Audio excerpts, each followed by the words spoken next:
Hey everybody, how you guys doing? Welcome to the channel and the stream. I am Dethtripper, and man, woo, what a day it has been for sure, man. Okay, what is this? Oh, I fucked it up. What was that? That was Verdansk, right? Intel. Here we go. Tracker. What's the next one? And then Michelangelo, and then new perk, Hunter's Instinct. What happened to the Verdansk thing? Okay, well, Verdansk is coming very soon, so yay. Are you excited about Verdansk? Man, it's not going to save Warzone, that's for sure. The only thing that's going to save Warzone is SBMM out. That's the skill-based matchmaking bullshit out of the game. EOMM out. You know, so, I mean, come on, man. Engagement optimized matchmaking and skill-based matchmaking out of the fucking game. And, man, yeah. Okay, I've already completed all my tasks today. I was playing a little bit earlier, and it didn't take long to complete those, so that's like, I'm done with that shit. But, man, you know, that new map, I don't know if it's a new map, I think it's an old map. That fucking skate park, or is it ooze? Something ooze or ooze shit or some ooze shit, I don't know what the fuck it is. It's a oozy thing. It's just like, it's as bad as Bullet, in my opinion. Just as bad as Bullet. It's just like, it's a nightmare map.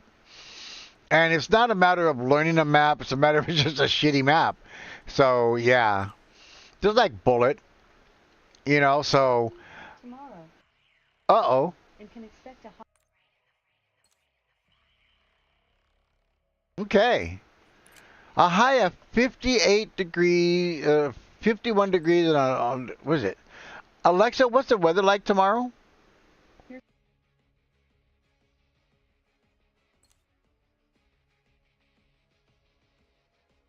So 61 high, 48 low, and rain in Southern California. Did you ever think that you'd ever hear that? Rain in sunny Southern California. Yeah, okay. I mean, we get it once in a while, but it's not it's needed, but it's not wanted for sure. So, okay, let's get into it. So what is it? Stake out, face off, kill, or oh my god, kill order. And you know what? No matter, every single time that I've been in this fucking kill order shit, they always make me the fucking blue guy. Are they gonna make me the blue guy again? They made me the fucking blue guy again. Are you fucking kidding me? Unbelievable, man. Okay.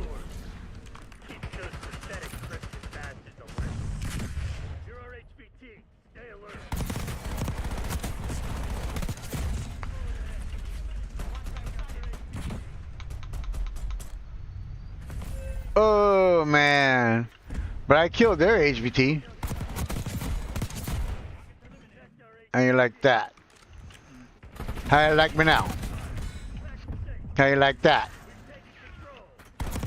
How you like that? Oof.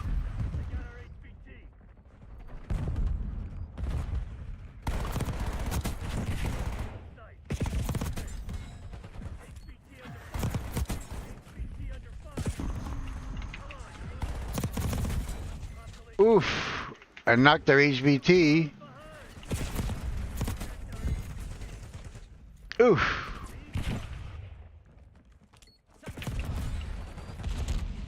Blew his ass up. Oh, skateboard boy.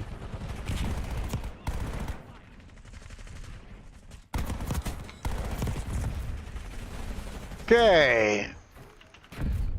Oh, from me, shoot me in the back, eh? Oh my god.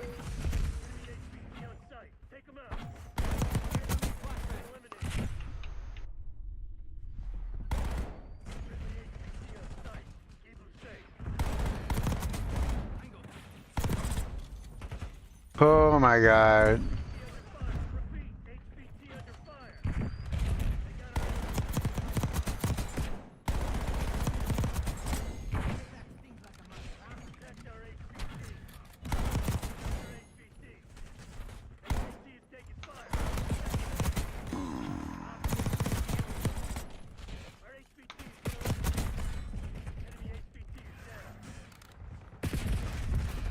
Oh.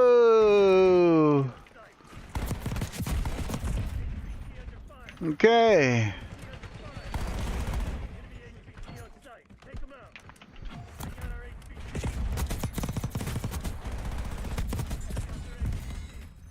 Got him again. Oh shit.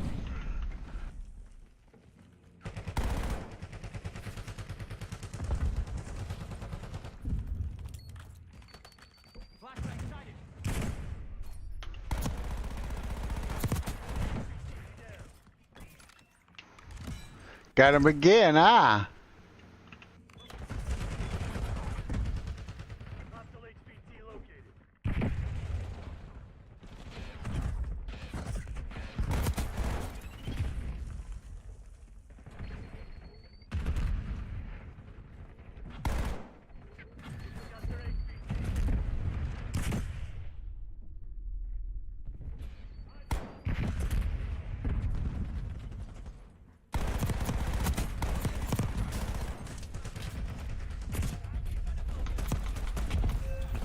Oh, it finally got me. All right.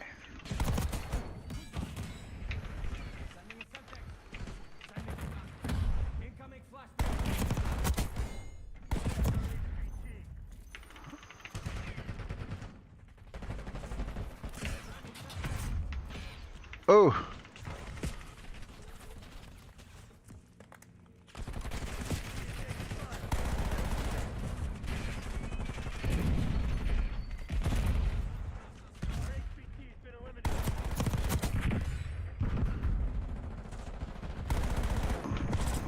Oh.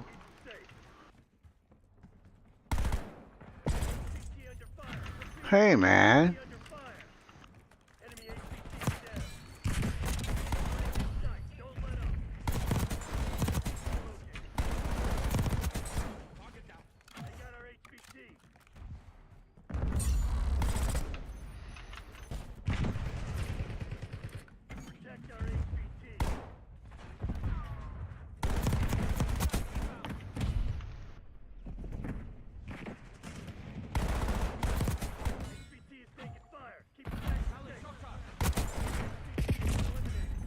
Oof.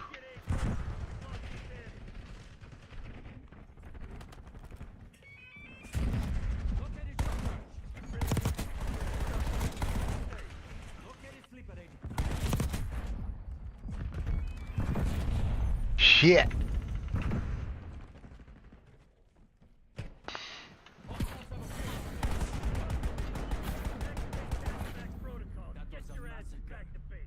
Okay.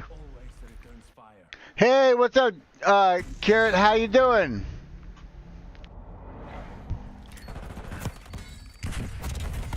Yeah, that paint train map for sure, man. But look, I got the best play of the game. That's pretty good. Yeah. I didn't get number one though, because they won. So, but yeah, man, that and that freaking ooze map, that skate park. Hate that skate park map too, man. That's what I was trying to think of. That Teenage Mutant Ninja Turtle skate park map. Hate that map.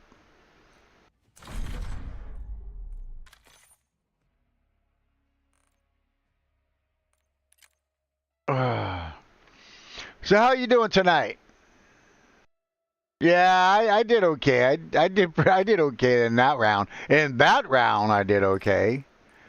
Let's pop a. Let's pop a. I'm gonna burn these up, man. Mm, pop a 45-minute one. Yeah, grind ooze. Yeah, I hate that map, man. Stakeout again? Overdrive? Come on, man. Are we stuck in a stakeout loop?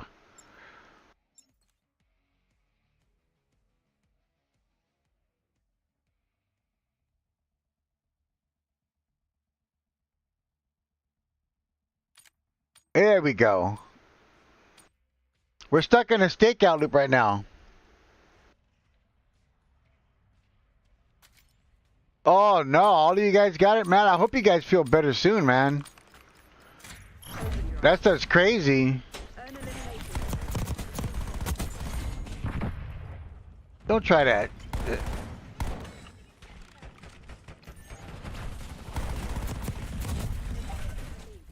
Ooh.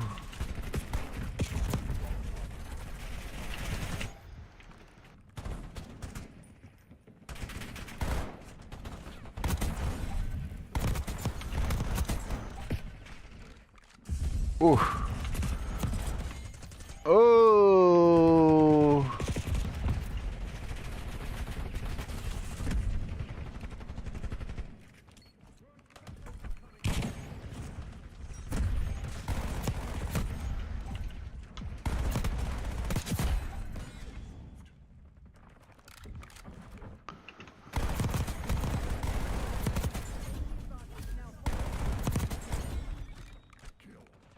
Oof.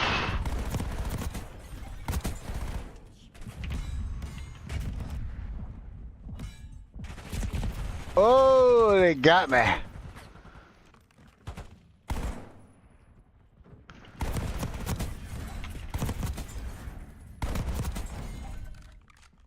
Let's go, man. Oh, why did I switch guns? That doesn't make sense. No. To the other side now.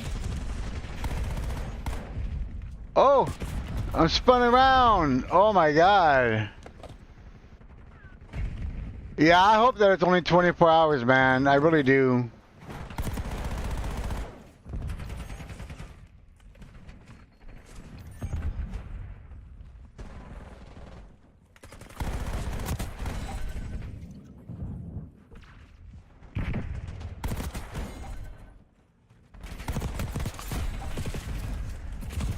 Oof.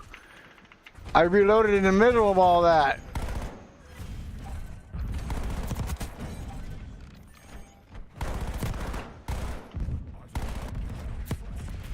Oh, man.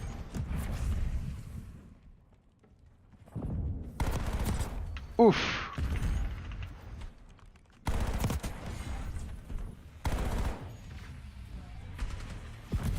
Oh.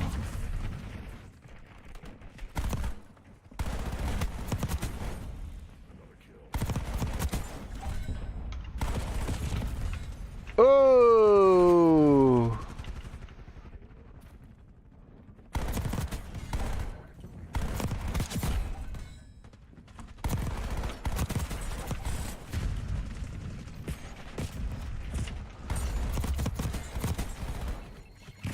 Whoa.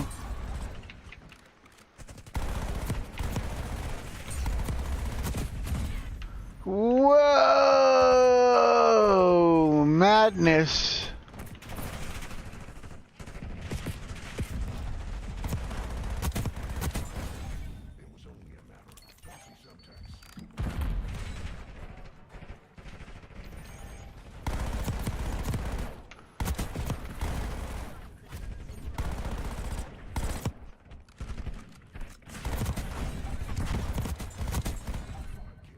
Whoa.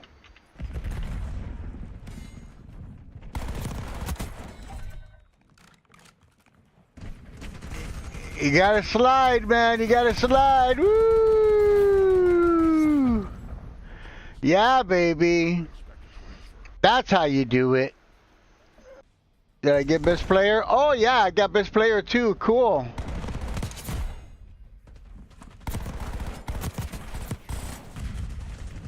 Oh, slide, slide, slide. Go. Move, move. Oh. Boom, boom, boom, boom, boom, boom, boom, boom!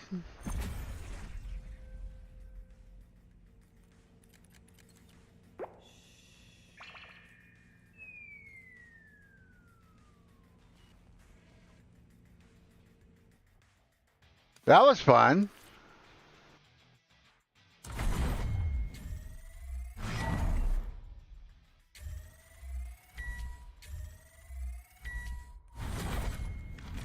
Okay.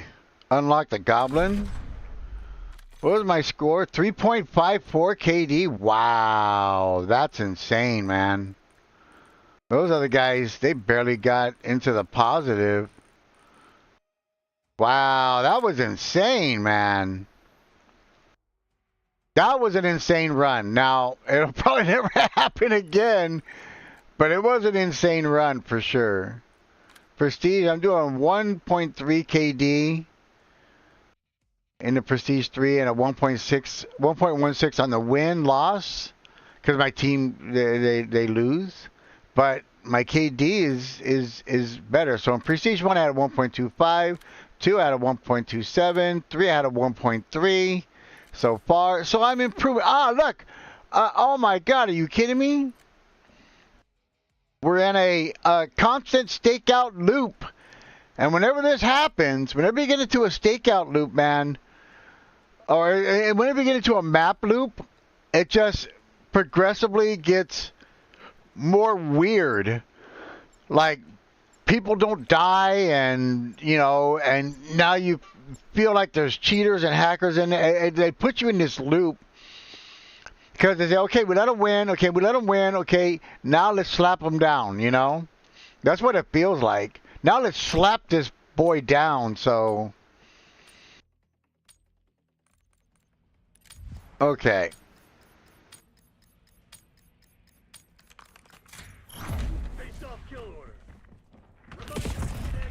Let's see, here we go.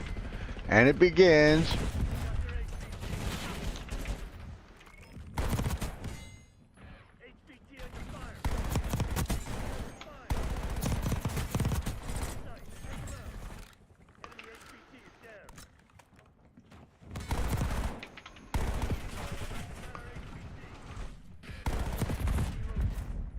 What the hell was that, man? Oh, shit. I'm the HVT.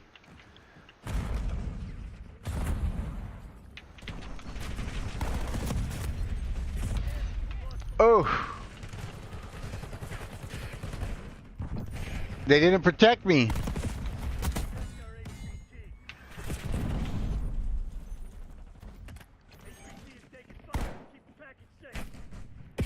Boy, he's running around. What the hell?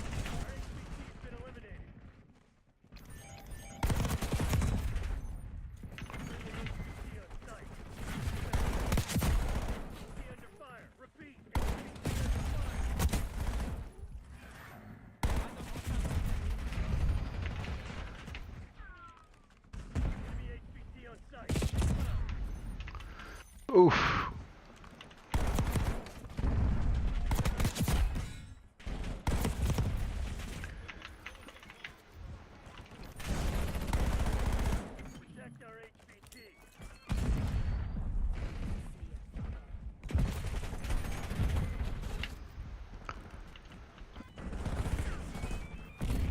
What the hell?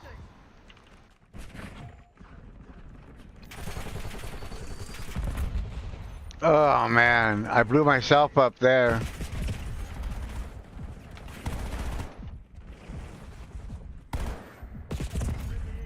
Oh, that guy's just gonna camp there. Okay.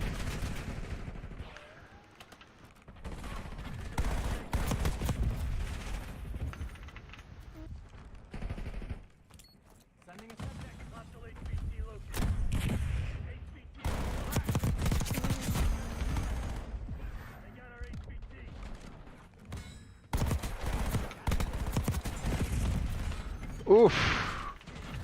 Okay, now we're getting into the rhythm of things. Okay, now we're getting into the rhythm of things.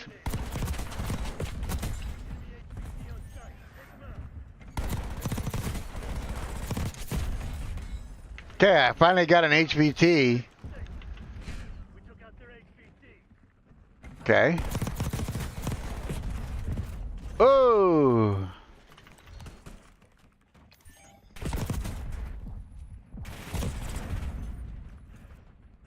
Oh, they're coming with their duels now. Okay.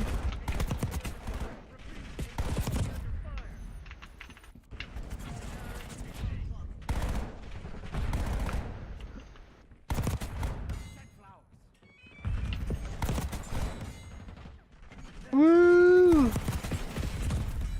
Woo! Let's run! Oh shit!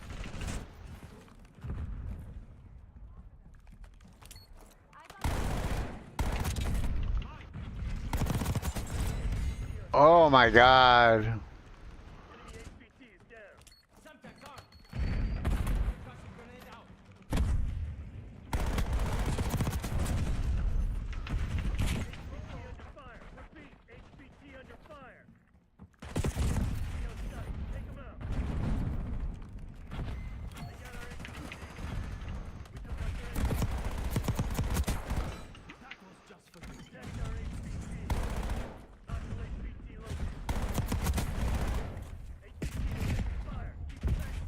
Oof!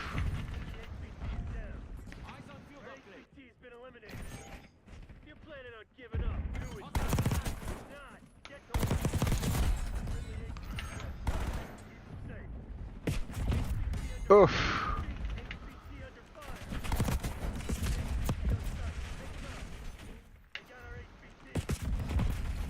Oh! Still in the positive, but man, that was crazy. What happened there?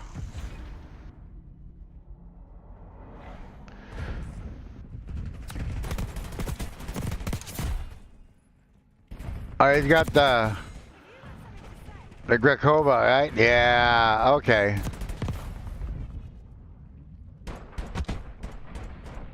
He shot me in the back, man.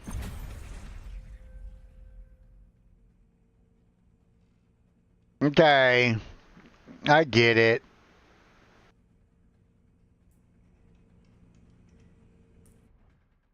Oof. Yeah, Tuesday night of pain, man.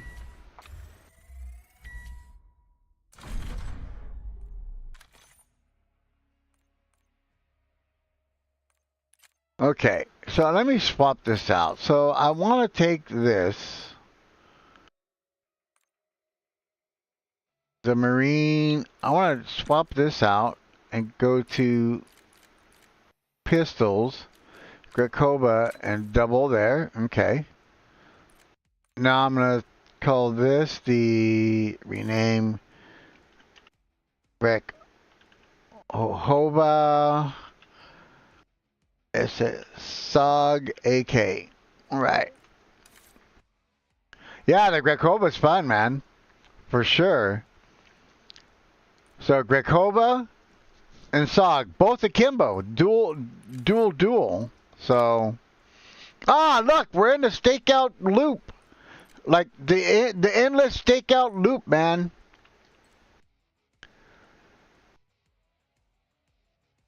Oh, the X13 is on it. Yeah, that was awesome too, man. Yep, team deathmatch. No, we're on team death. We're in a stakeout loop, which means that it's just gonna get worse and worse and worse. But it's okay. We're akimbo, dual SOGs, and dual Grekova, and they both have 60 rounds in the mags. So, okay. So look, dual.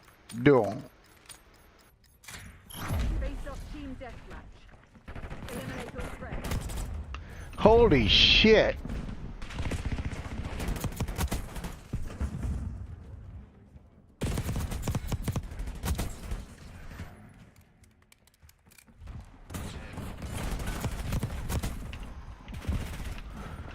Okay.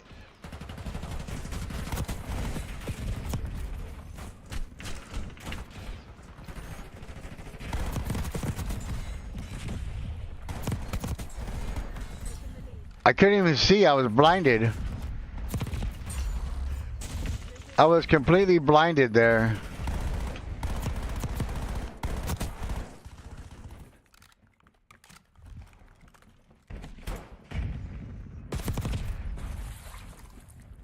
Oof. Oh.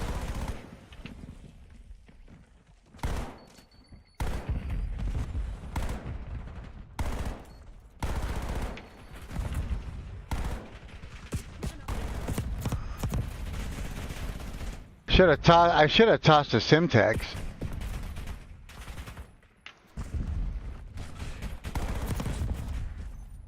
What?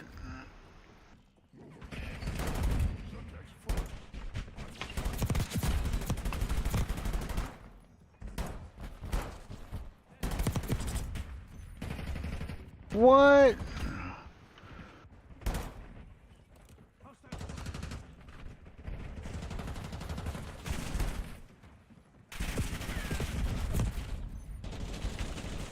Okay.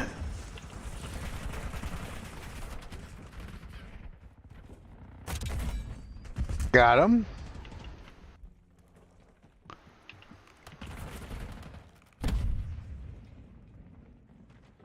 Where'd everybody go?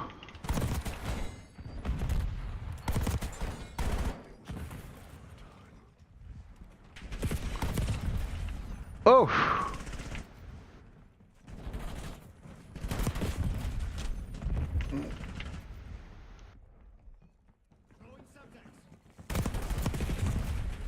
Oh, man.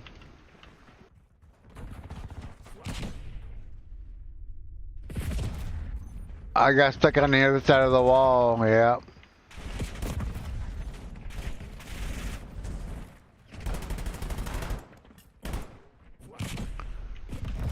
What the hell? Come on, man.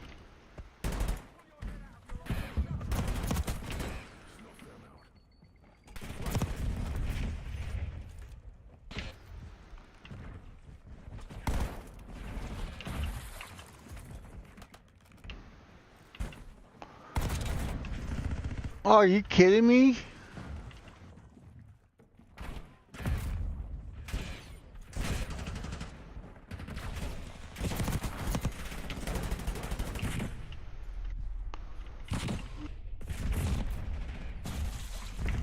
I got stuck, I got blinded and stuck on the other side of the wall.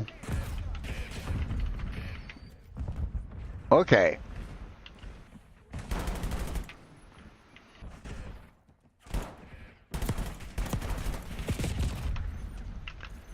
Oh, okay. Jesus.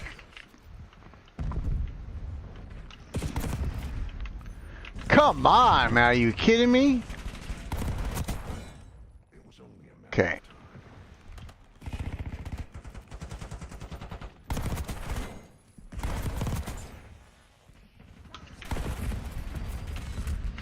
Oof.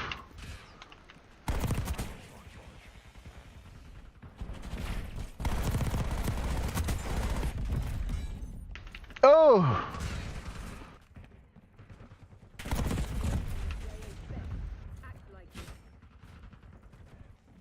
Really? Finally finished the zombies 100%, huh?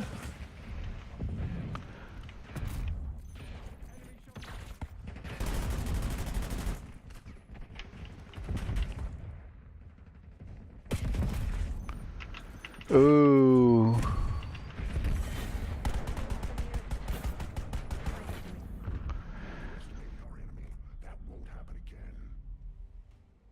Yeah, I do okay with the double akimbos, man.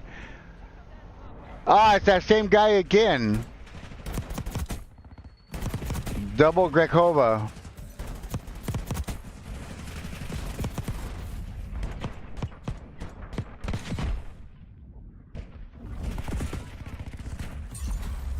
Warzone or multiplayer? I do multiplayer most of the time. But I tell you what, if I get stuck in this loop again, I'm out. I got to get out of stakeout, because it's just getting more and more and more and worse and worse and worse. Warzone, I like Resurgence, or what do they have? They have um. Hey, I got an even on that one. Didn't gain or lose. But I play multiplayer because I like the faster action. Okay, look, finally we get something different. Okay. But I do play Resurgence. I've done solos. It seems really sweaty when you do solos on Resurgence. The hardest one though that I think is duels when you do dual Resurgence. Trios are much easier. Quads are even easier. There's more people to kill, but you got a whole team with you. So duels are kind of tough. Solos are the second hardest, and then you got trios and quads. So if you do the fill, cool. Yeah, right out of the right out of the stakeout loop into the Nuketown loop for sure. Okay, so here we go. Team deathmatch. All targets declared hostile. Coming up in 10 seconds. The lead is ours.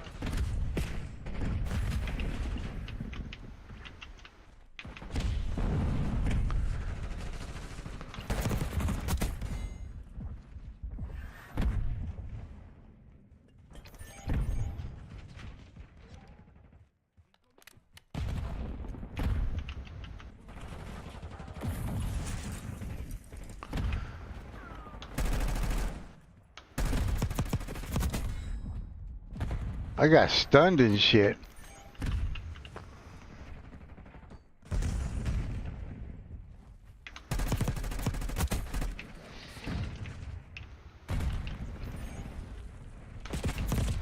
Oof.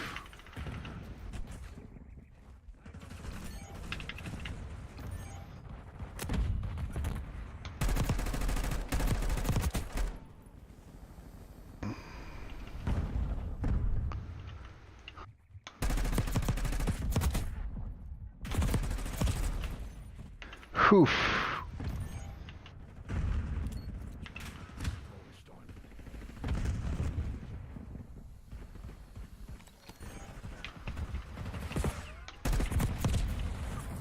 Ah.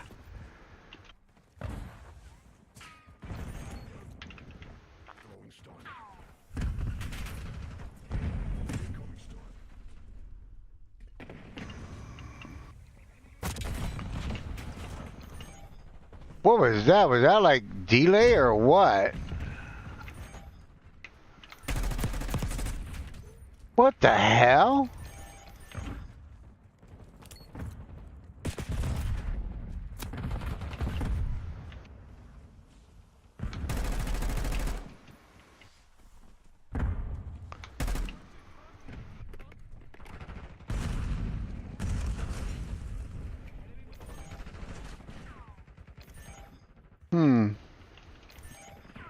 Nobody up here.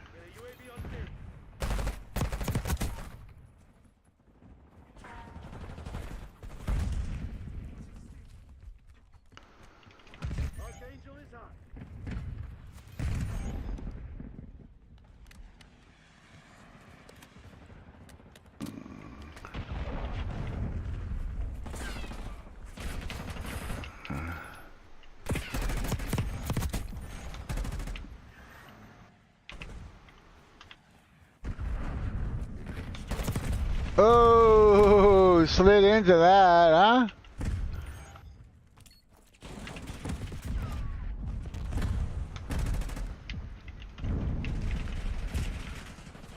Holy shit.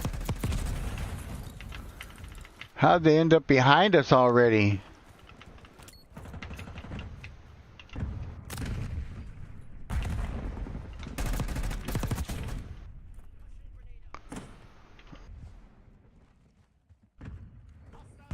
Now they're on the other side again. Jeez Louise, man.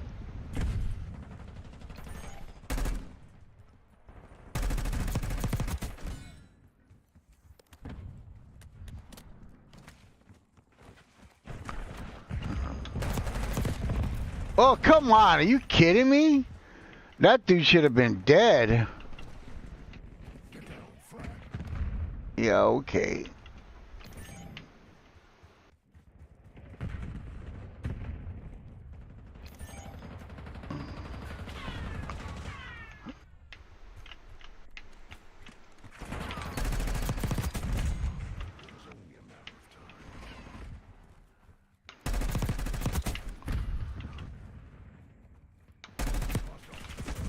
Oh, shit. I didn't see that guy pop out from behind that fence over there.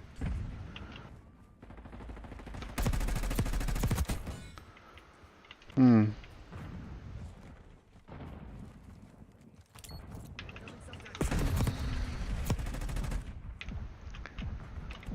Woo, that was close.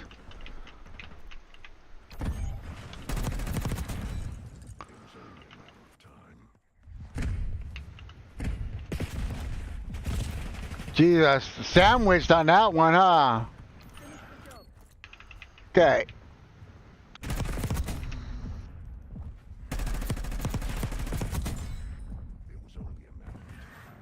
That guy's wearing a... He's wearing a, what is it? The... Pro player. Pro play uniform.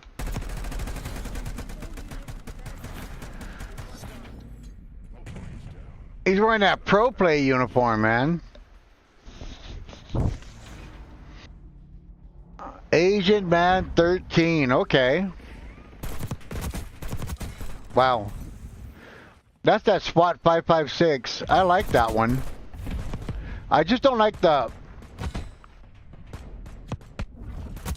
I don't like the burst. I don't like burst weapons.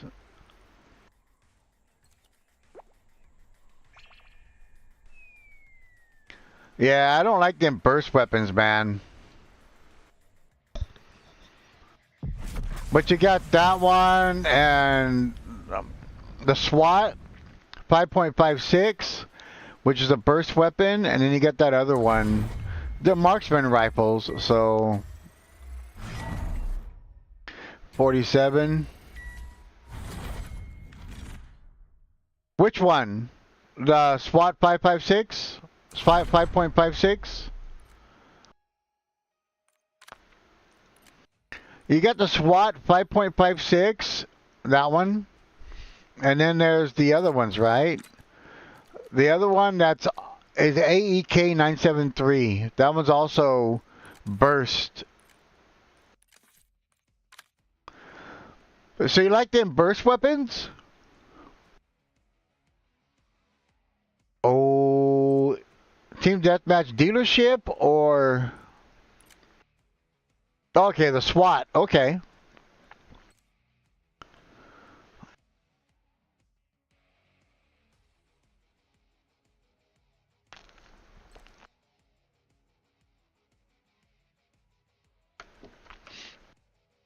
Yeah, I like the SWAT better than the other one.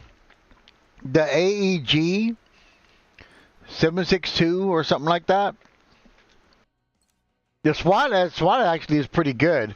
I just don't. I haven't leveled it all the way up. So, I had to do marksman headshots today, so I did my 10 marksman headshots with it. But I haven't leveled it all the way up. But I really wish they would put invasion back into the game. Because then I would use them marksman rifles with a scope, not burst, but single shot. And I'd be using it like a sniper rifle. So, it is Team Deathmatch, right? Yeah. Team Deathmatch. MCC is live. Assume all contacts are hostile.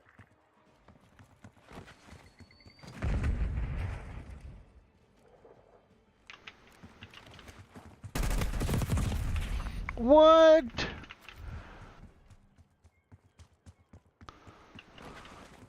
We got the lead. Now hold it. Where'd he go?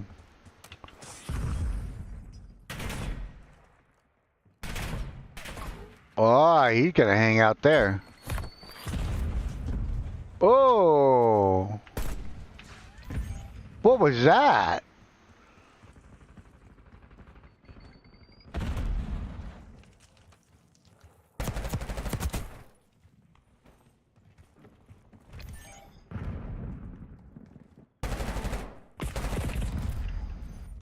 Jesus.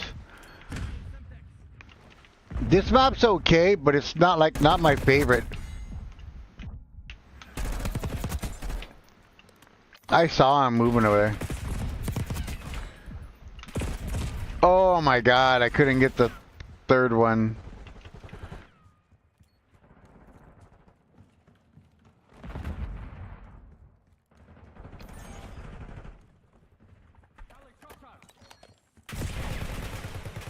Oh.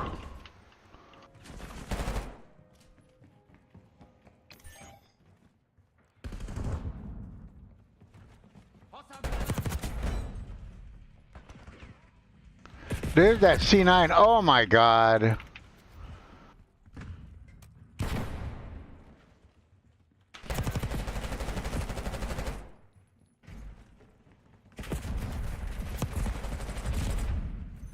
Oh, there's too many of them. A whole bunch of them in there.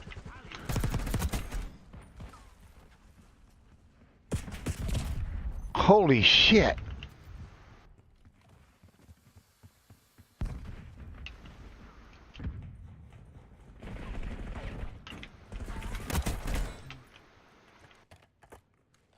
We've taken control. Okay.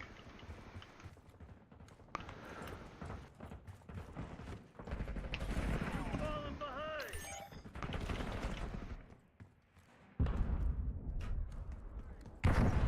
Lead guard.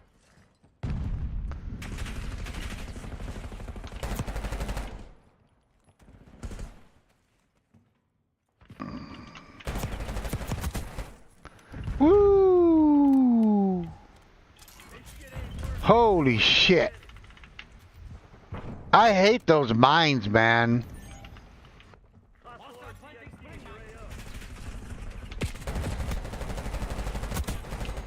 Holy shit, that was close.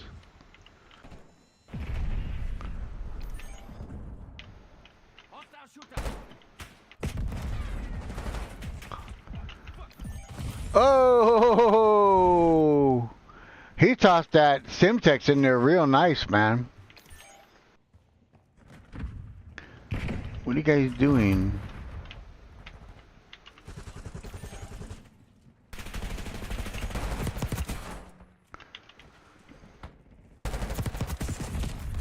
Oof.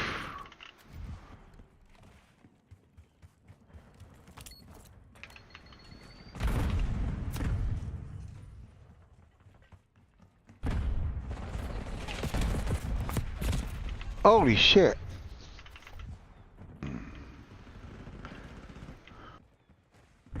They're hanging out inside the buildings now.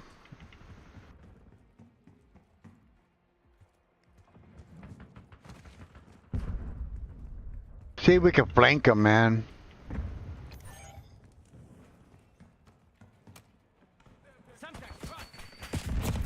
Holy shit.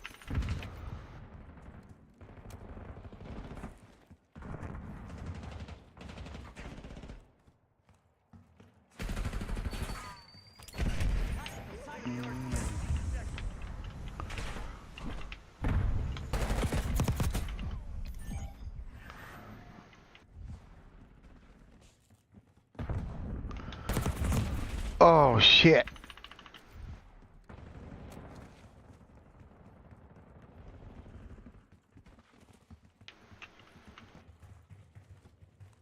Hostile UAV established overhead.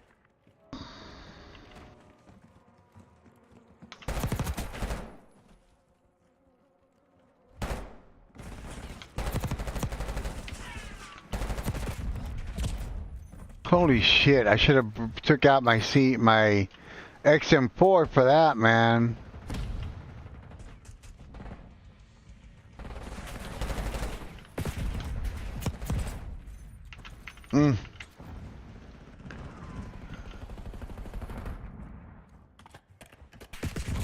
What the hell?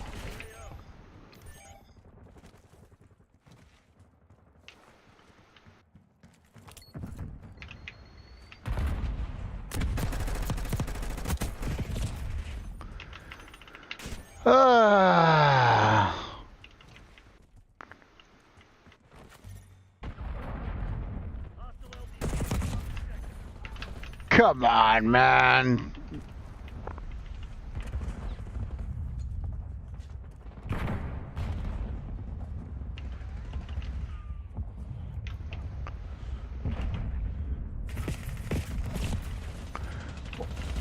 Shoot that motherfucker.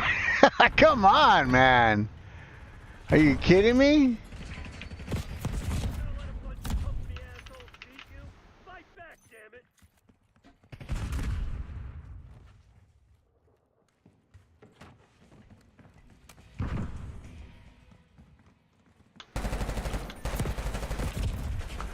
Come on. It's all right.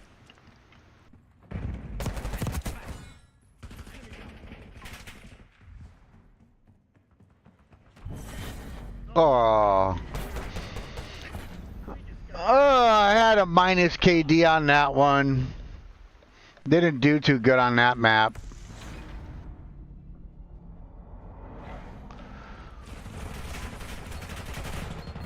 Ooh.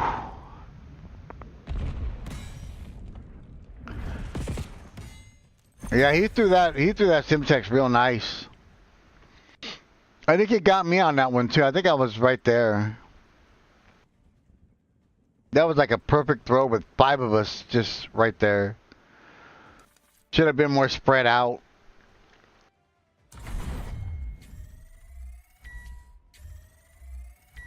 Yeah. See, I had a negative KD, 0.95.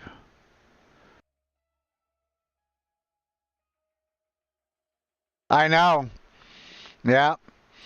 And they keep, what I've noticed is if you do really good in a couple of maps, you know, if you do really good in a couple maps, they'll put you in this endless loop and they'll put you with higher grade players with higher KDs that, you know, it's weird what they do, man.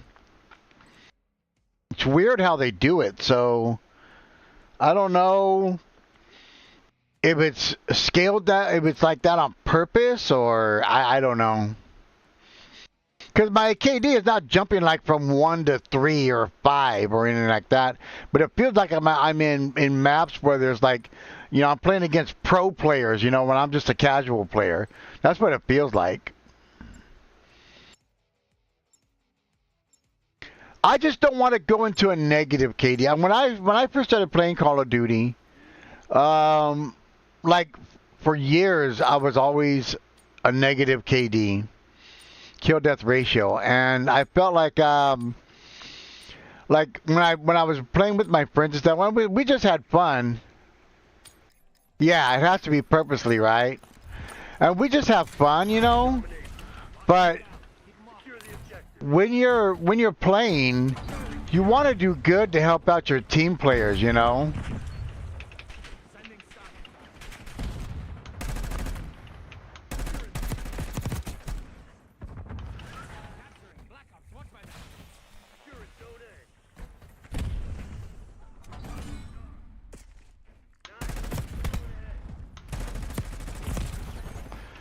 You want to do good to help out your teammates, and if you're not doing good, you feel like you're not doing a good enough job to help them out and stuff.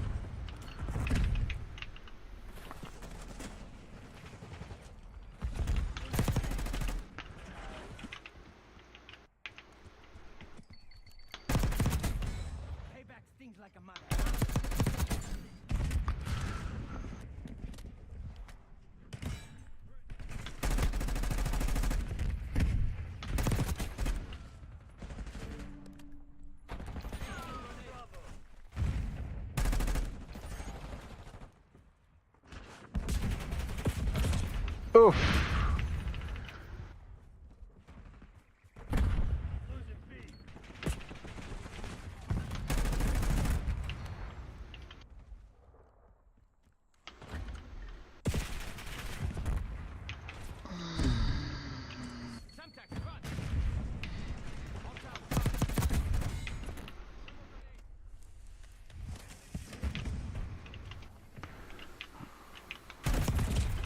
Holy crap.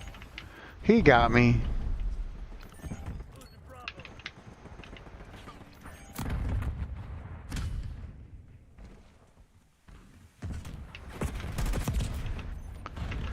Oof.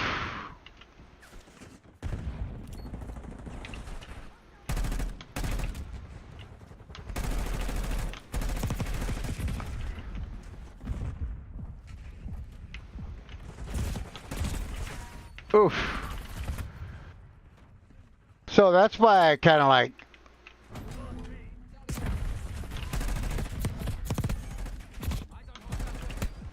Oh. UAV inbound.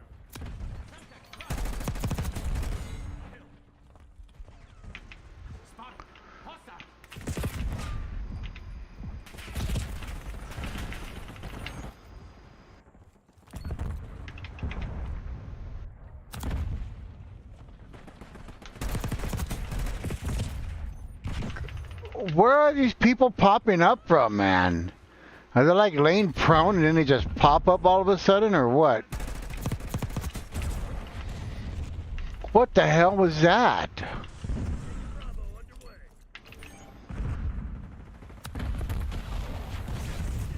LDPR incoming. Enemy care package above.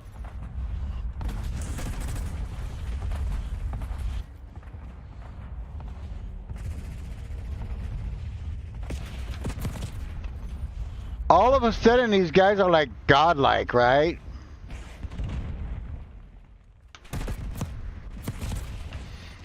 Dude, I never took my gun off that fucking that spot right there. Take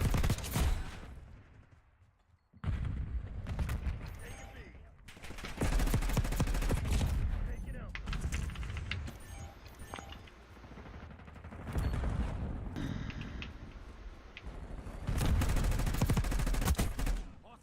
Controlling Bravo.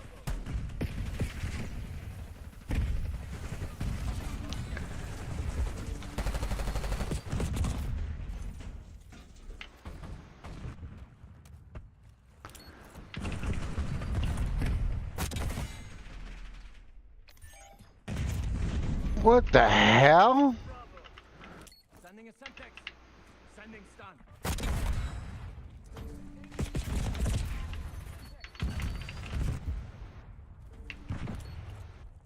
Percussion grenade out. Losing B.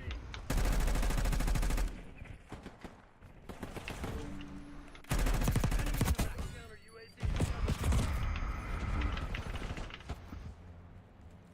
Semtex armed. Hostile UAV established overhead. Heads up. Hostile care package inbound.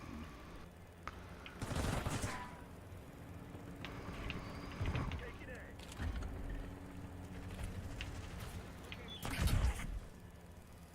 They're taking C.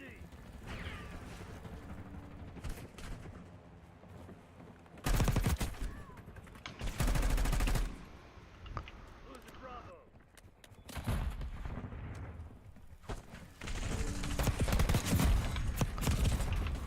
Oof.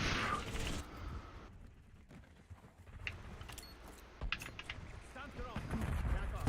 Launching UAV. Losing Bravo. Hostile LDPR drop detected.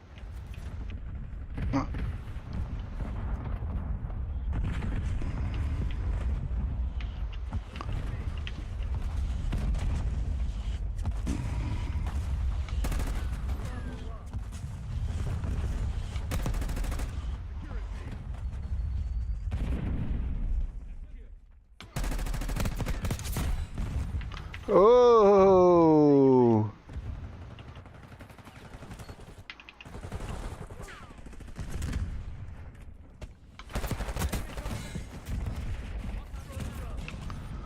What the hell is that?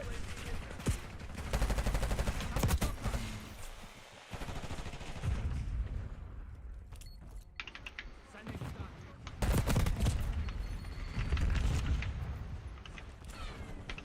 Percussion grenade out. Taking Bravo underway.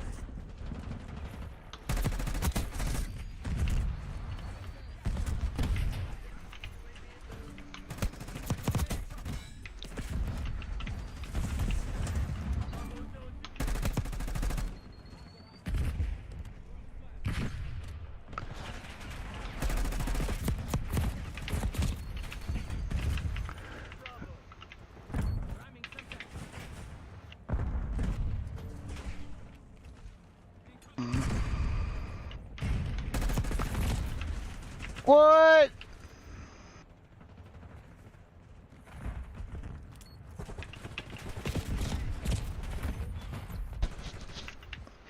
Hmm. I mean, we're winning. Holy shit. Losing Bravo.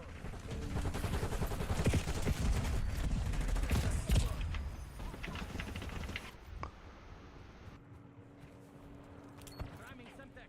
Stand strong.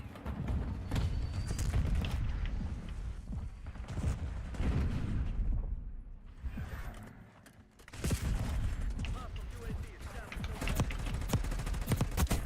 Percussion grenade.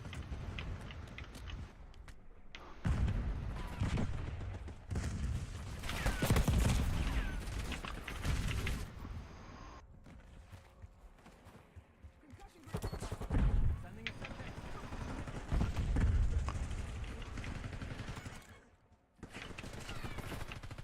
Miss me? What?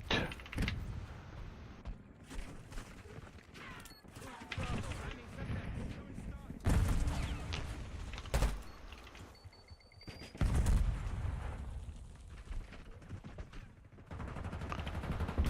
We're losing Charlie.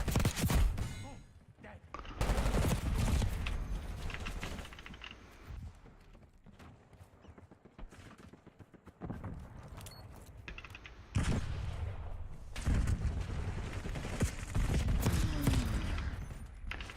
Come on. Bravo.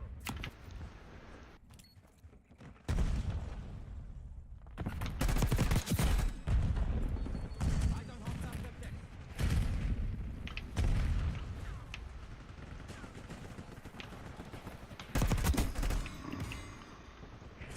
Incoming grenade. Huh. Sending stun.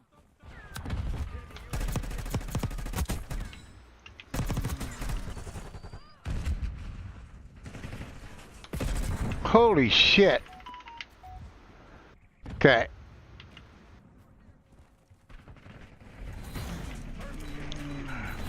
Woo. Squad, some damage.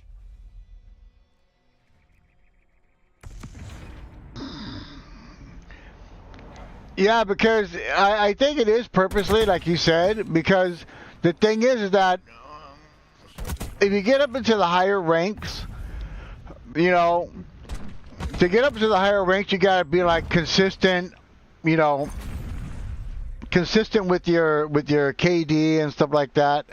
And I get all that, and I'm not consistent for the most part. I mean, I do okay, but I'm not consistently at 1.5 or above. You know, it's 1.5 to 1.7 or 1.7 to 1.9. I'm not consistently in there. I fluctuate a lot from sometimes negative, sometimes positive, sometimes real positive.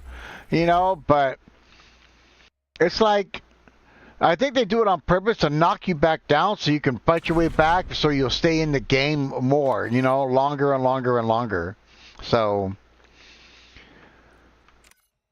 I'm going to leave that lobby for the moment. So give it a refresh. Give it a refresh, man. Because Nuketown and Stakeout, I can play them. But there's only so much of that, you know, that shit you can take. You know what I mean?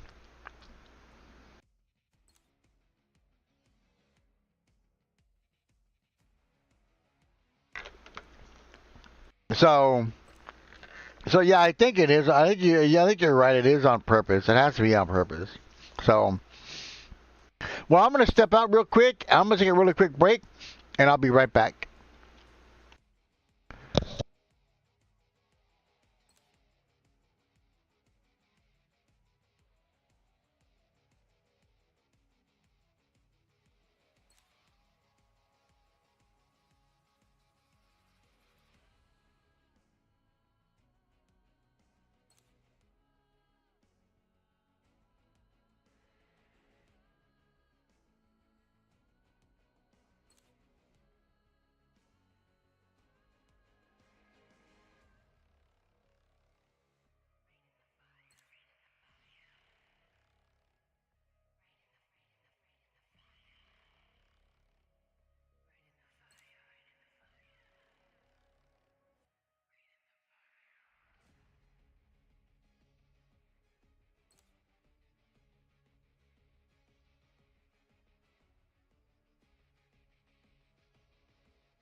Yeah, right, Carrot? Yeah, for sure. Yeah, for sure, man. Yeah, so I'm back. Let's get into it again.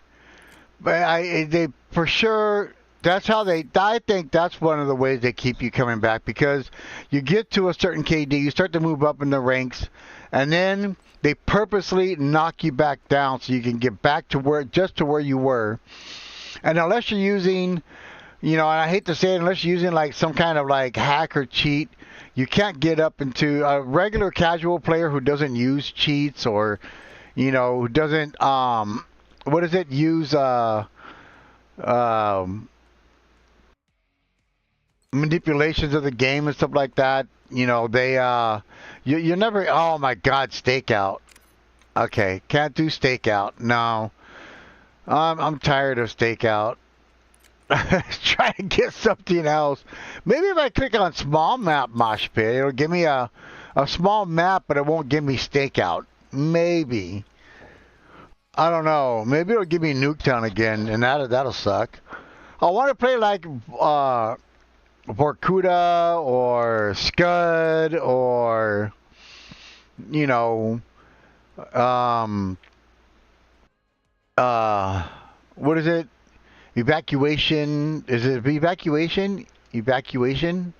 Something like that. I wanna play more. I want to play different maps, man. I want to play the same old maps. I don't want to play Bullet. And I don't want to play Grind Ooze. I don't want to play that. So let's see what happens. They're probably going to shove me into a stakeout again or a Nuketown. Oh, Payback.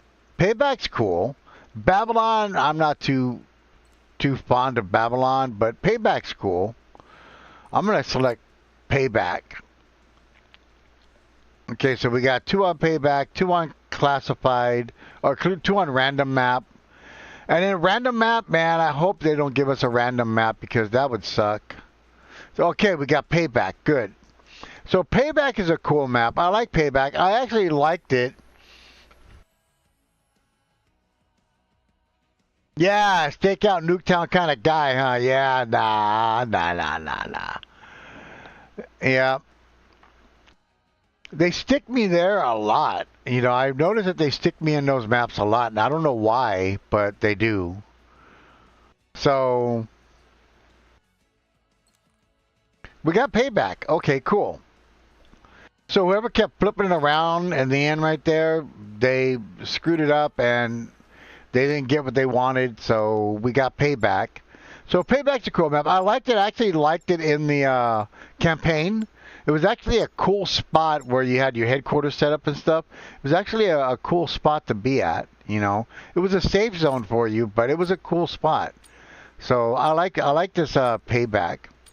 It's pretty cool. Okay,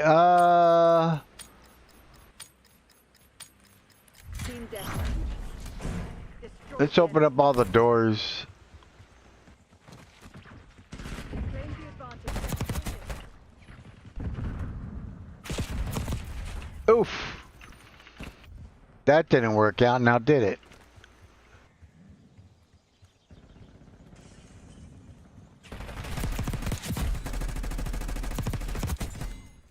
We've taken the lead. Stay on task.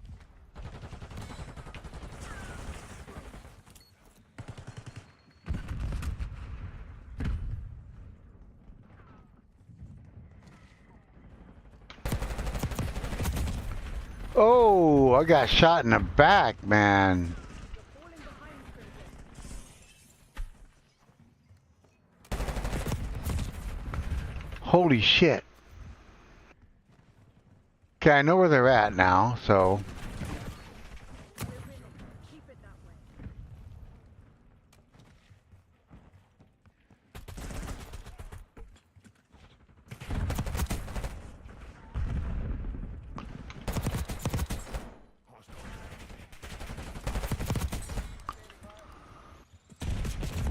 Oh!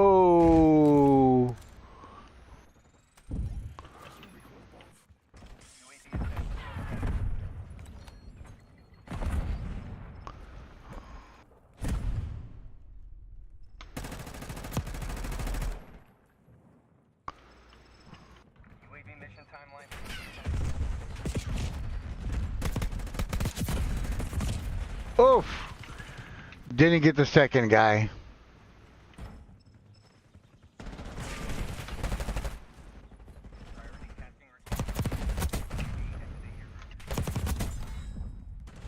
Oof.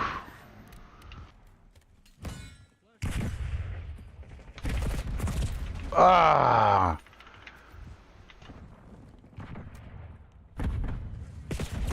Oof. Didn't see him.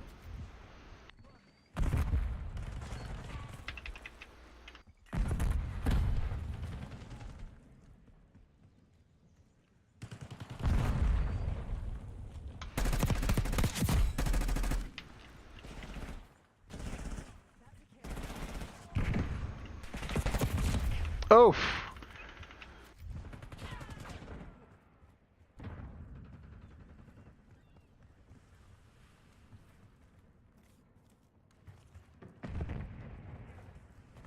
Enemy Molotov incoming.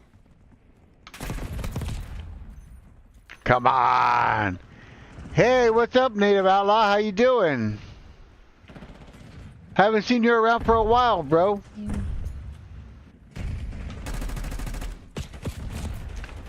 Ooh. Come on, are you kidding me? Why was I swaying so much, man? Is that a glitch or what?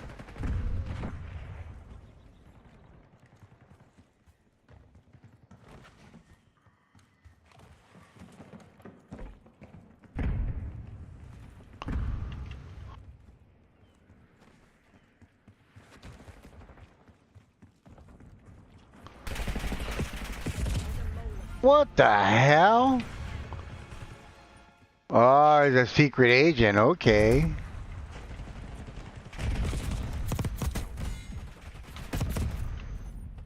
Oof.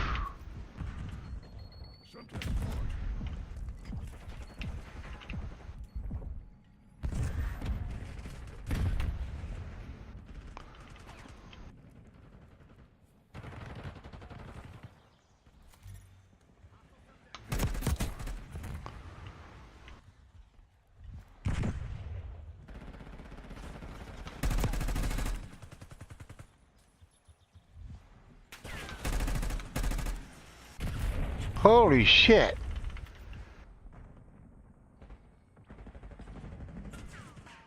You're not streaming much anymore. Yeah, I saw that.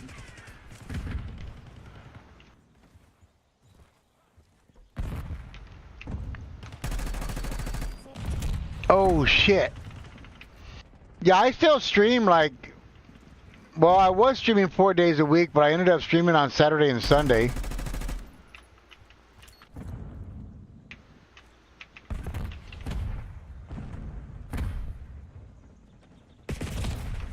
Oh, come on, man.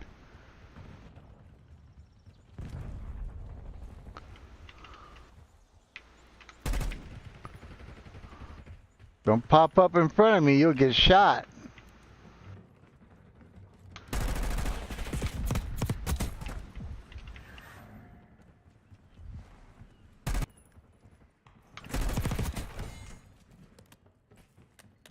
Woo! Oh man, the whole group was there.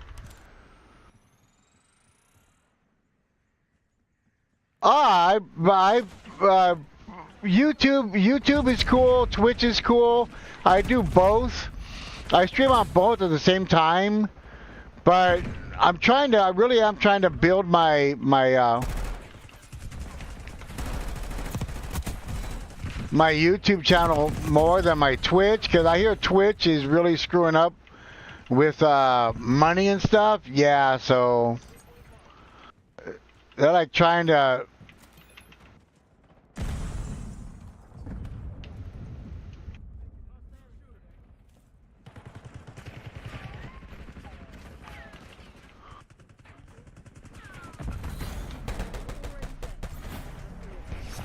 Yeah, YouTube. I usually get more people on YouTube But Native Outlaw, I started following him on Twitch when I first started with Twitch. I started following Native Outlaw, but he was streaming for a while, and then, like you said, he doesn't stream that much anymore. He was doing, and the last I remember, you were doing Apex Legends, right, Native? But yeah, mostly YouTube. I have 2 YouTube channels, and not gaming channels. One is this one, the gaming channel, and then I have my Gen X Experiment channel. Yeah, Apex Legends. That's what Native was streaming. The last was that Apex Legends, and I can't play that game, man. I mean, you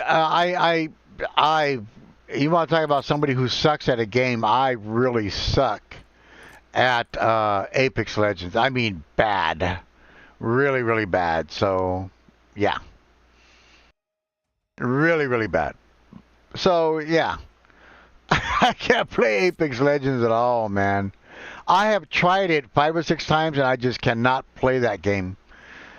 You know, I don't know if it's still the same, but the last time I quit, you were able to pretty much snipe somebody from across the map with a pistol. And I just didn't get it, you know. I couldn't understand how somebody could headshot me with a pistol from across the map. So that blew my mind.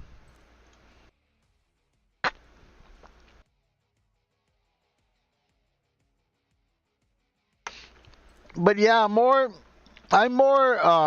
focused on YouTube because I have 2 channels on YouTube. So I have the Gen X Experiment, like I said, the Gen X is called the Gen X, and then Experiment is XPERIMENT. Gen X Experiment is just about my life and what I'm going through, like the shit that I had to go through today, which was like just crazy shit. And I thought I was moving ahead. Now I've been pushed back. It's like everything in life, man. It's like life will try to beat you down, man. Life will try to beat you down, and you know, you got to keep fighting. I mean, that's why I was making all kinds of phone calls today. You just got to keep fighting. Let's try the Craig C. Pacify the AO, kill team. Oh shit! They've taken the lead.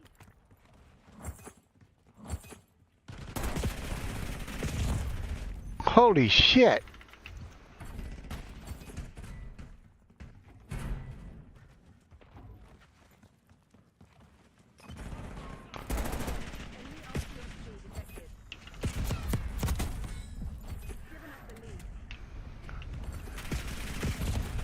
Holy shit! I shouldn't have switched guns at that moment. That was stupid. Ah, snipers, man. You gotta take them snipers out, man. Holy shit.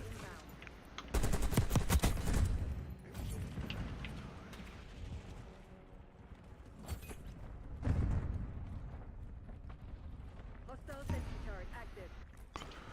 Watchdog helo incoming on your location. Oh, why wouldn't it let me swing? Dude, are you kidding me?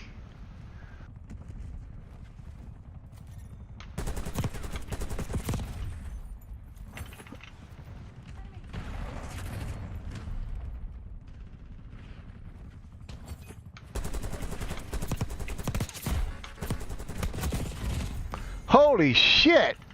Somebody's already got a helicopter?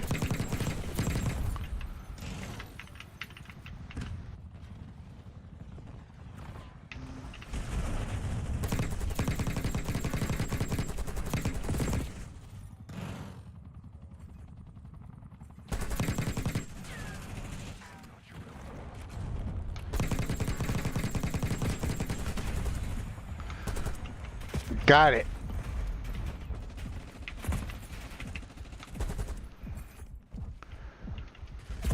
Holy shit.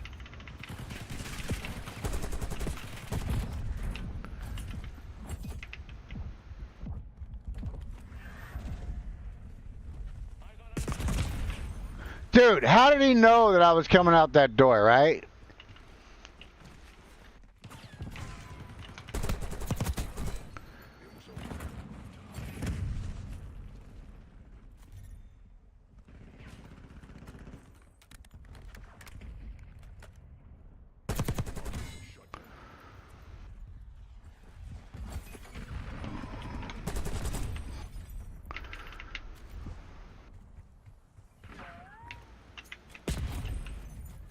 Hostile RCXD in your AO. Hostile UAV established overhead.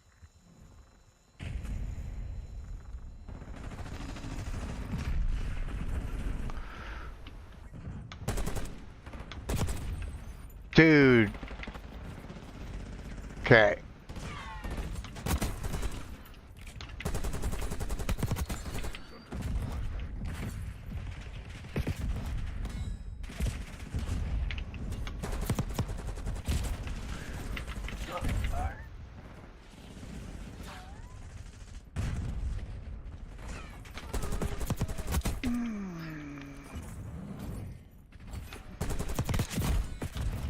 Holy shit.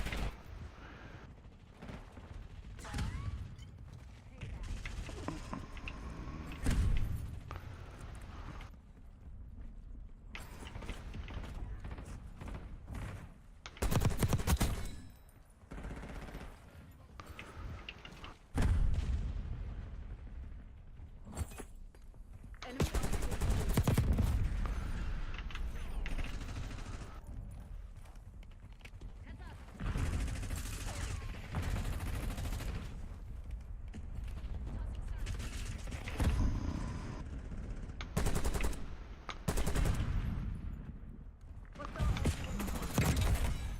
Holy shit.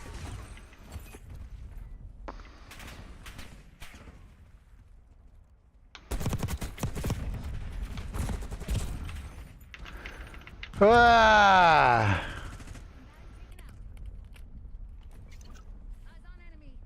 Life is a camo grind for sure. Every day, man.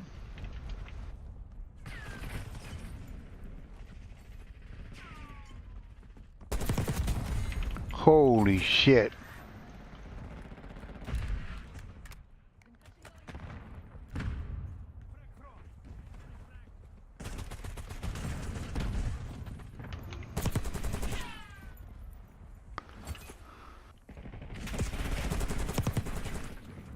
Enemy RCXD detected. Hostile RCXD in your AO.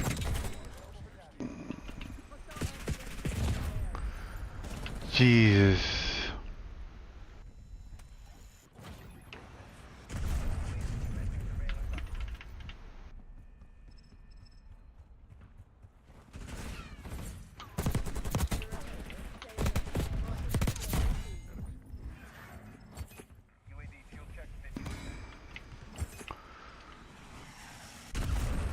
Holy crap.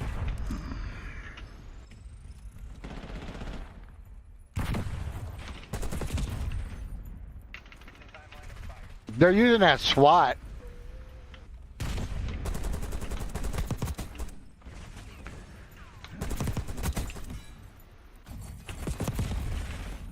Holy shit. Enemy RCXD. Ugh.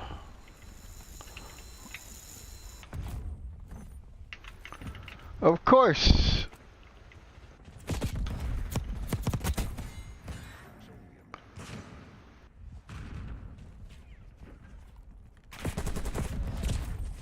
Oof.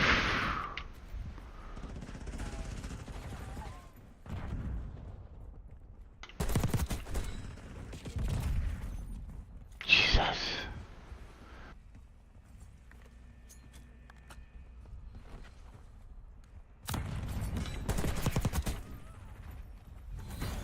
Woo!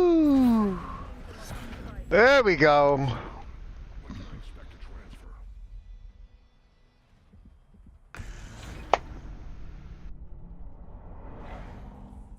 Chone RB. Ugh.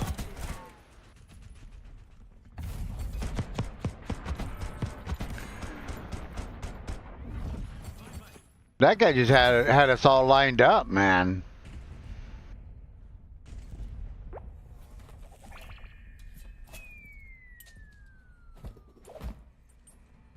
There we go.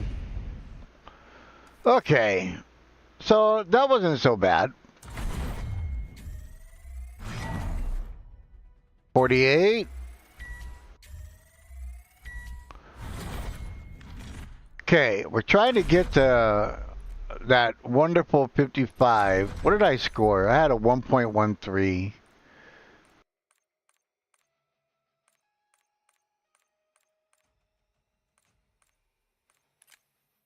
Yeah, so about back in August of 2020, I injured myself on a job. Tore my rotator cuff and 2 tendons in my left shoulder. I have carpal tunnel in both my wrists because I was a graphic artist for over 30 years, and using a computer for that long, you get carpal tunnel, right? And then staring at a computer monitor for so long, back when the radiation was real, and they have it, so it's not like that anymore. So now I'm nearsighted and farsighted. I've always been nearsighted, where I couldn't see things far away since I was a little kid, watching the TV too close. But now I'm also farsighted, so I have to use glasses to read things up close and use glasses to see things far away. I also had a mild heart attack now it's been about 11 weeks ago, 11 weeks ago, and I have, according to the people that don't want to pay me workman's compensation, the company that I was working for, when I got injured on the job, so I had to go through a lawsuit. I went for almost about a little over 2.5 years with no money, no money coming in. So yeah, that was not good. And then Kill confirmed. Come on, you're losing this fight. so that was not good. And then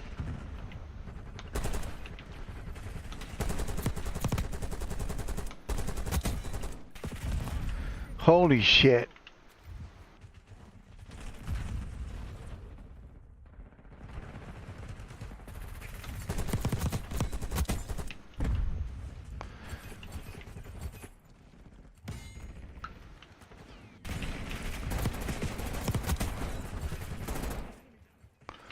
Holy shit. RCXD rolling up. Oh shit. So I had all that going on, and then when I finally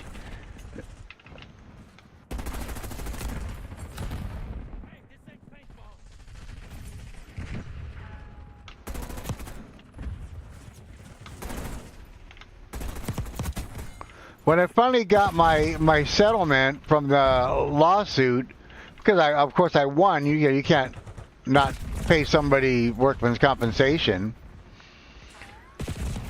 And when I finally won, all the money that I had received, which wasn't a whole lot, I didn't know really what to expect.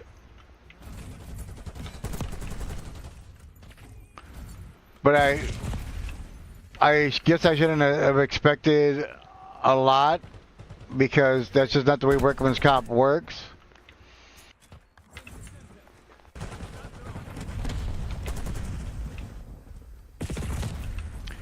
And so, yeah, so I owed all that money.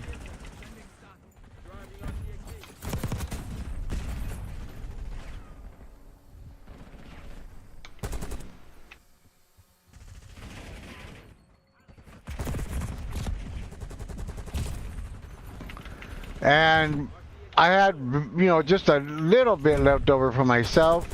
Not a lot.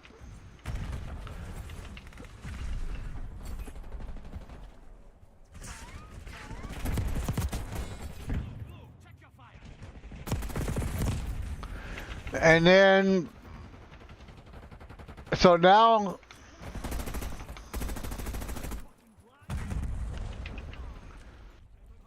I'm trying to get back to work, but it's tough when you have a permanent injury, you know.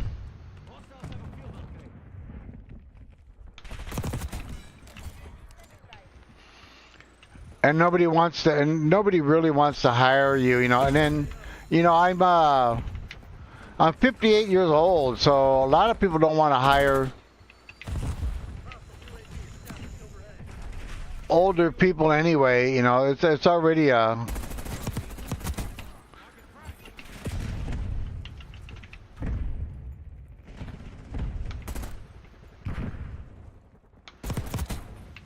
it's already a challenge because of that, you know.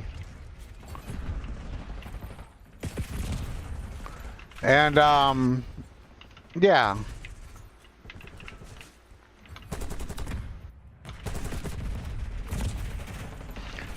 So lots of challenges, you know, to face right now. And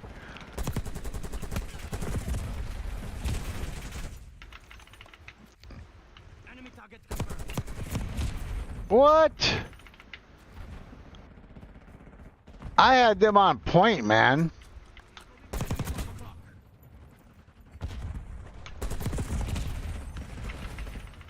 Ah. Requesting UAV tasking. UAV established overhead.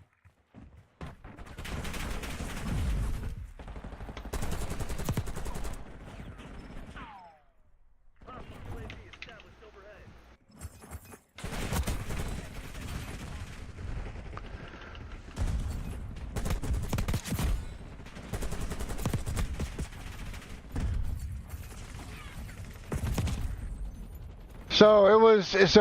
It got tough, you know.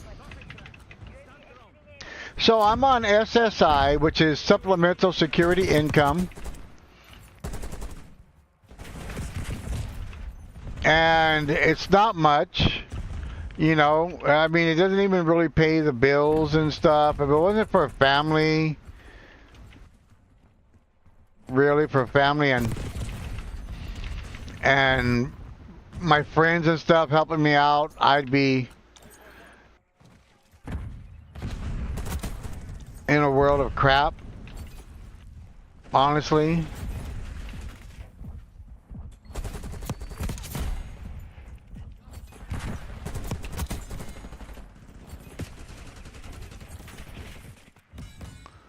So, yeah, but so I went to the doctor.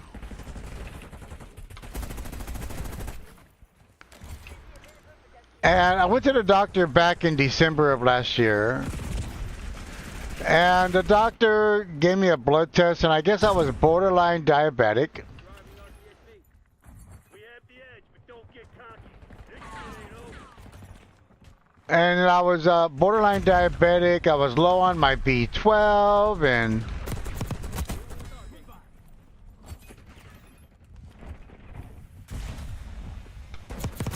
oof. Got out of that shocker just in time, man.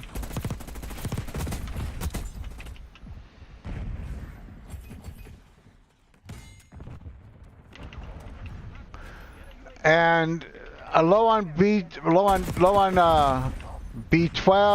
low on vitamin D, borderline diabetic. I mean, all the fun stuff that you. Oh, we win. Yeah, I did okay.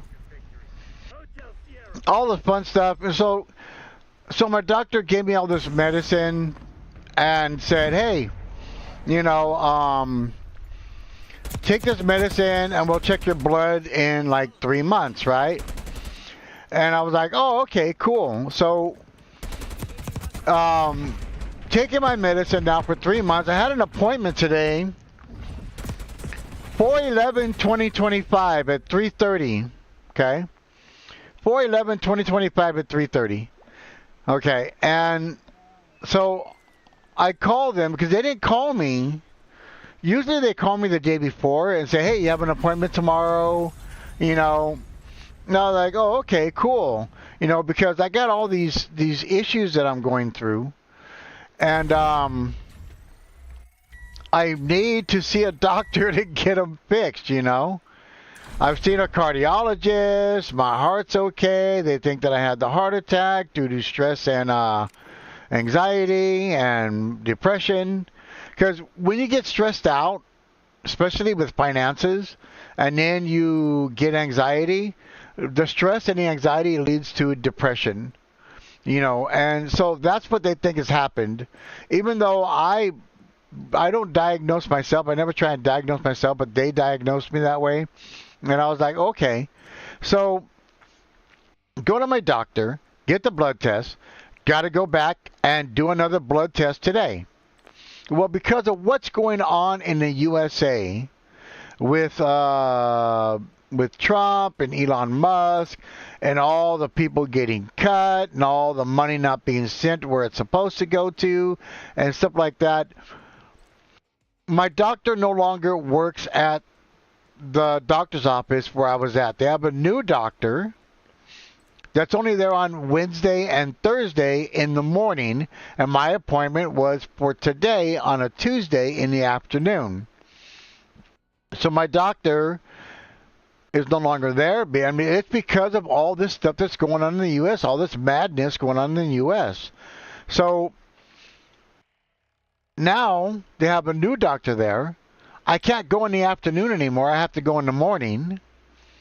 And because the people in the office were supposed to call me and say, hey, you would think that the people who are scheduled for an appointment, yeah, what a cluster, right? So you would think that the people that are scheduled for an appointment would be the first ones rescheduled for March. But no, the office, not the office that I go to. They have an actual an office that does all the scheduling and stuff. These people never called me and told me that my appointment was canceled. They never called me to reschedule. None of that. They just said, okay, they didn't call me. So I had to call and say, I'm coming today at 3:30, right? Oh, no, they didn't call you? I said, no, they didn't. And the people in my office are very nice and very helpful and very friendly. And I know them. They know me. They know me when I walk in. I know them when I walk in. We have a good relation, going on, a good relationship going on, and we're really cool with each other, and they're very cool, and we tell jokes, we laugh together. It's a cool thing. They said they didn't call you, and I said no. And I thought you were going to call me and tell me, yesterday, but you didn't, so I wanted to call and make sure that I still have an appointment today. And they go, no, the doctor left because of money problems, money not going to where it was supposed to go, and we have a new doctor, and I couldn't get in this month. So all the medicine that I'm taking, I couldn't get in this month to do my blood test for a second time to make sure that my levels are better now, because I've been doing the diet thing. And then they said, oh, we can't schedule you till April 3rd of next month. And then on top of that, I can't even have my second blood test done because I have to see the new doctor, and she has to look at all my stuff and then schedule me for a blood test probably in the next month, in May. So it's a nightmare. It's a nightmare. And then I'm supposed to get an appointment with the Department of Rehabilitation. I was supposed to try and do rehabilitation, like retrain for a new career and go to work. They give me a part-time job and they help you go to school and stuff and retrain in a new career. And because of all the people cuts and the budget cuts, they're way understaffed. I can't get an appointment with them till April as well, first or second week of April. So I'm like, oh my God, will it ever end? So, and I thought I was on the way up, and now I'm on the way down again, and I'm starting to come back up.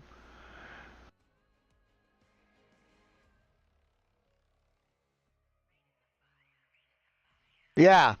Yeah, exactly, right? Come talk to us so we can get labs so you can come back and so you can come back and talk to us about the results. Yeah.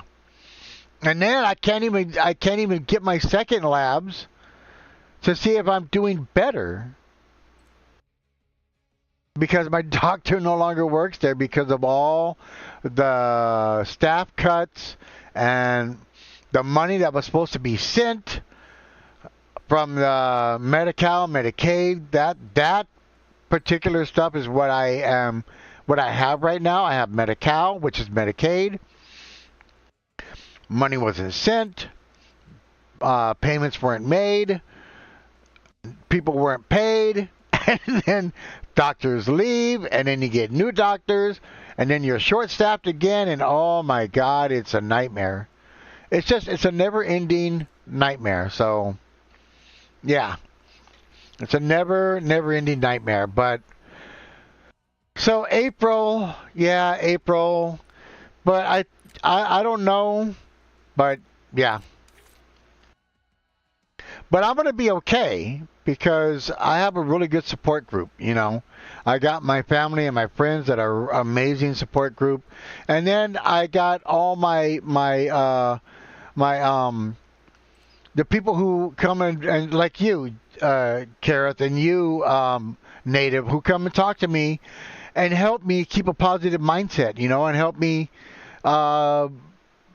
you know, you communicate with me, and you are part of my support system, and it's just amazing to have people around to talk to, and just you know, enjoy a conversation. You know, it's just really good. You know, so everything that I do, my streaming and everything, it's all part of my support system. You know, I mean, I'm also, you know, I have my other channel where I talk about this stuff more. And then, you know, I'm going to be giving away one of my books coming up soon. And maybe I'm going to give away both of my books that I have right now. And then I'm going to sell them on Amazon as well. But I'm going to do a live stream and give them away. And one is about one is about words of encouragement or words of empowerment, the power of positive words. And that's all. It's a whole book. It's already complete. And the one I'm working on right now is how I avoid people in my latter years. And you know, and part of it is for solitude, you know, for to refocus and stuff, you know. Free people. Make some hate us. We got the lead. Now What?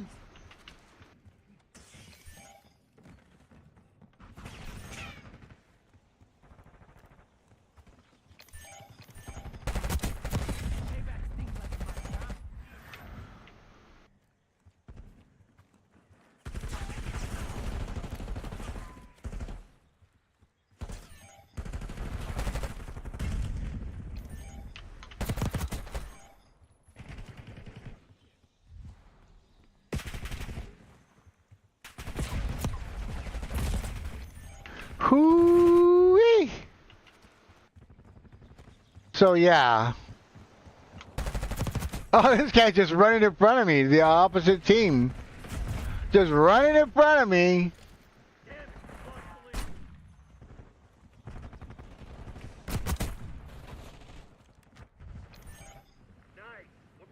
Yeah. Exactly, right? Yeah, solitude. It helps you refocus. It really helps you refocus and reset, you know. Eyes on enemy.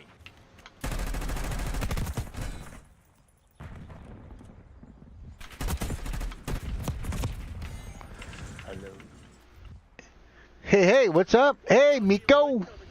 Hey, what's up, buddy? How you doing, Miko? Doing good. Doing good.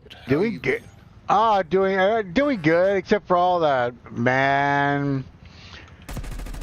You know, I know there are some people who really like Trump, but now it's affecting me personally, so.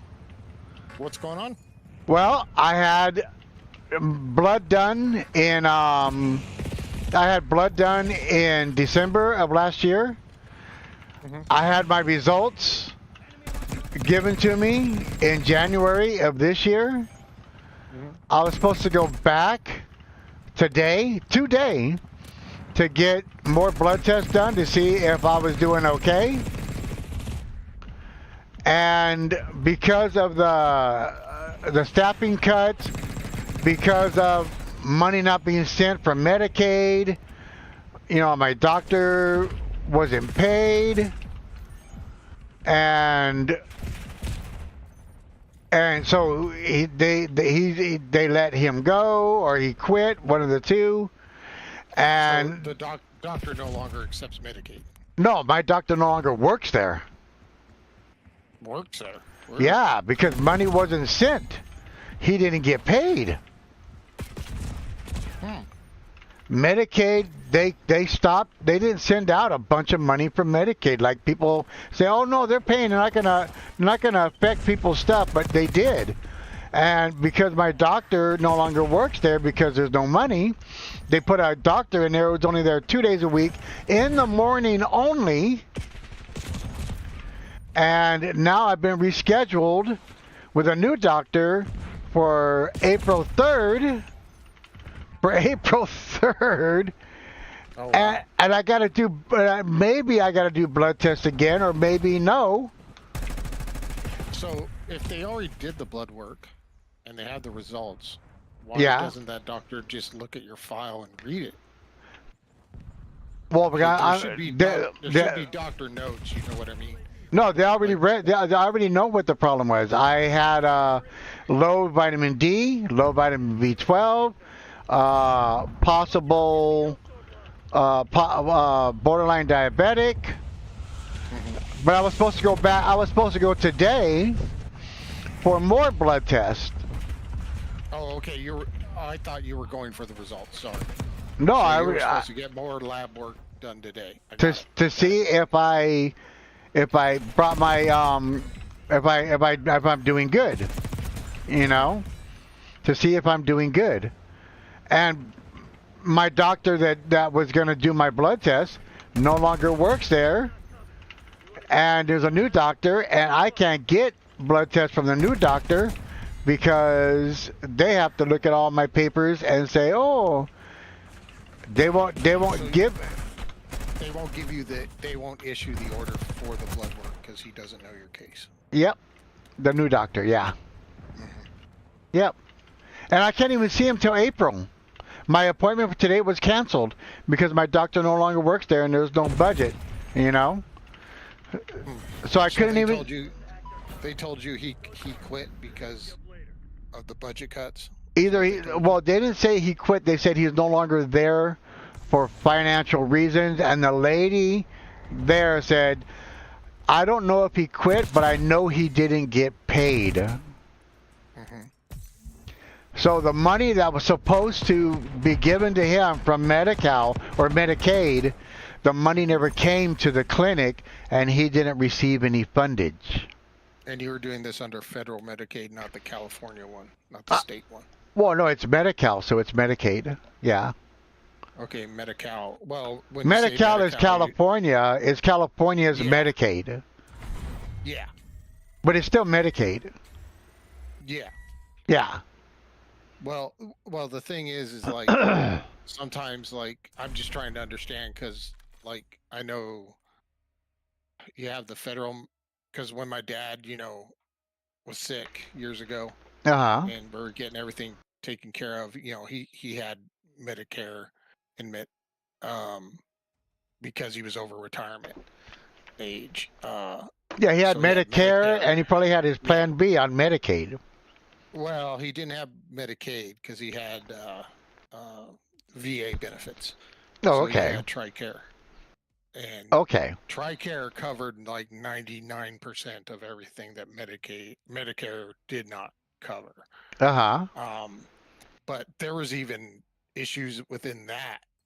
Like, because my dad, had 20 years and was retired from the Marine Corps. He, because he was not active duty during wartime, Uh-huh. a lot of his benefits, even though he was an officer, got cut. Just because of how they do that. It's ironic because my dad, out of all his brothers, was the highest rank. He was a lieutenant colonel. Okay. And my uncles were all like basically privates. I think one became a sergeant, but because they were active duty during wartime. Mm-hmm. Because my dad was active duty right after the Korean War ended. Okay. And he got transferred out of what do you call it? Vietnam.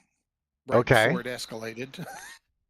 Oh, okay. And so then he was like, well, I'm going to go for the GI Bill stuff. He's like, I'm just going to go to, what do you call it? Law school. Because he already had a college degree. So he's like, I'm just going to go to law school and do that, Uh-huh. So he went reserve. And he was in the reserves for a lot of years. And being in the reserve, you don't have active duty status. So your benefits when you retire are not the same. How come you don't have active duty status if you're in the reserves? Because you're not on deployment. Like the reserves are backups. They get called up. Yeah. When they need. And he was in charge of an engineering unit in Arizona, so he never needed to be called up. I mean, the biggest thing he did was make a golf course for the Air Force guys. Oh, okay. But, a lot of his, what do you call it? A lot of his sergeants and the people under his command, they were active and they'd get transferred out. Having a commanding officer wasn't as important as having, like, a good gunnery sergeant. Oh. They needed NCOs more than they needed, officers and most stuff, because when he was doing stuff, there was no big conflict. I mean, the biggest one, I think, right when he retired, then the Gulf War started up. Oh, okay. Because I was starting college when he retired. Yeah, well... But anyway, back to what, the state offered certain things and the feds took it up. So I'm wondering did the state not pay it, or was it the Fed? It's federal. Did the Fed not pay it? The Fed didn't pay it. Because, yeah, the state version of Medicare is all state funded. So that's under basically the government of the state of California. Yeah, but this is not Medicare. It's Medicaid. It's Medi-Cal, Yeah, which is Medi-Cal would be state, no, as far as I understood it. no. It's Medicaid. Okay, because you keep saying Medi-Cal, so. Yeah, yeah, because that's what Medi-Cal is. They just call it Medi-Cal because it's California's version of Medicaid. Yeah, and that's a state-run version.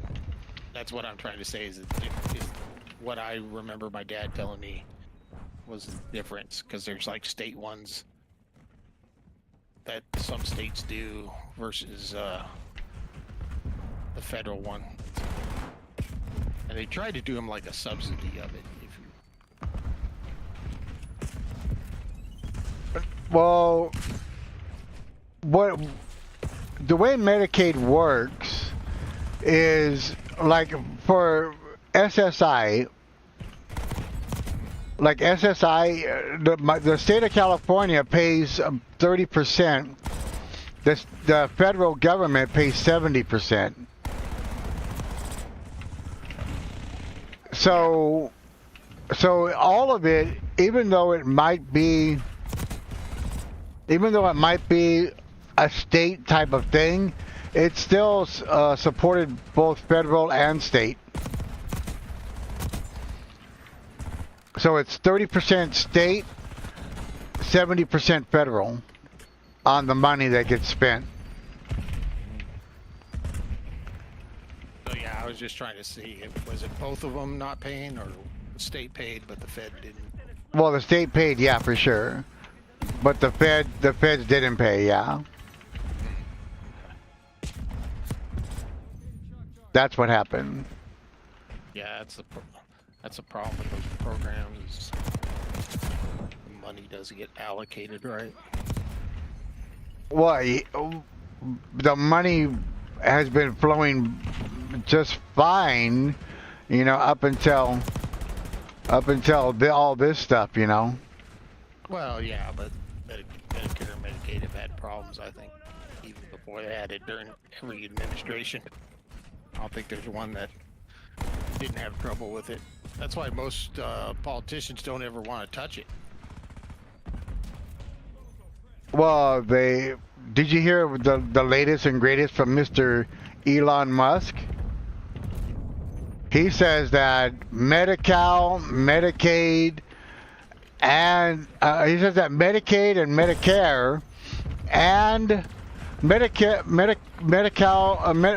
Medicare, and Social Security is a Ponzi scheme, and we should get rid of all of it.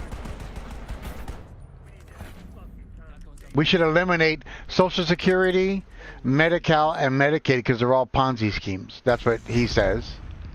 Well, he has a point on it when Social Security used to be just for Social Security, and then I can't remember what year it was. Congress voted to change that they could dip into the Social Security fund and use it for other allocations other than Social Security, and that's been going on for like 10, 20 years now or more. Yeah, but Social Security is not a Ponzi scheme. That's money that's taken out of your paycheck, put into an account for you for retirement. That's not a Ponzi scheme. Well, the reason he calls it a Ponzi scheme is because we're not getting that money, is what my interpretation of what he's trying to talk about. Because that's always why I've worked on doing my own retirement. Uh-huh. Because I don't trust having Social Security there at all. Because yeah, but you can't just get rid of it. Yeah, I mean, the thing is, you can't get rid of it for the people who already paid into it. I think if you're going to get rid of it, you got to have a cutoff somewhere. Yeah, but he wants to get rid of it and take all the money. And because okay, so this is what they're trying to do, and I've watched main news outlets on some of this stuff. I've watched non-main news outlets. I've watched people that are just, people just talking about it. Mm-hmm. They're trying to find around $2 to $3 trillion in fat in the government, so they can give a $4 to $6 trillion tax cut to the rich people. That's what they're trying to do. And everybody says it. Every single person is saying it, except for the MAGA people who are hardcore MAGA and Elon Musk and Trump and all the Republicans. Everybody else is saying it. Everybody's saying it. So that's what's going on. You know about the big tax cuts, right? That he's trying to give to the rich and famous. I haven't heard anything. He usually doesn't even care about the rich and famous much, from what I've seen. Not defending what he's doing or anything. I'm just saying my observations is he didn't give two snots about the rich and famous. He gave tax cuts to the billionaires, man. A lot of tax cuts to the billionaires. Well, he gave tax cuts to me too on his first term. and I'm no billionaire. But he helped me as a small business owner be able to take better and more deductions so I could keep more of my money going back into my employees and my business. But as far as the other bigger stuff, I mean, I don't even rate near those guys, those big guys.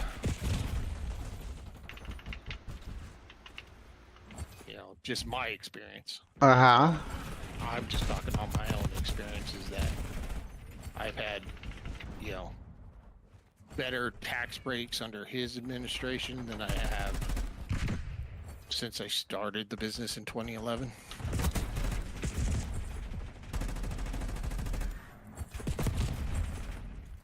And the only thing the tax breaks allow me to do is put the money back into the business and the equipment and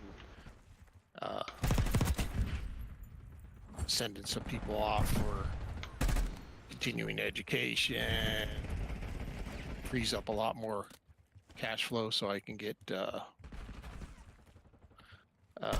raises to people and all that.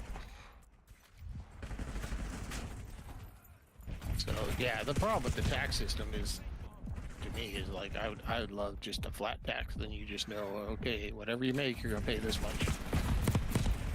Because I hate having to pay all these professionals to tell me, oh, you can deduct this, you can deduct that, you can do this, you can do that, but you can't do this because it's expensive.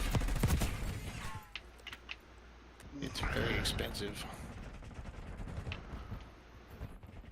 Like I have to go sign my taxes Friday. That's gonna cost me a lot of money. How much? How much? Yeah, but how much do you pay in taxes? What's your percentage? We pay every quarter, so I honestly don't know my percentage. I just know I had more money under his administration than I did under previous ones.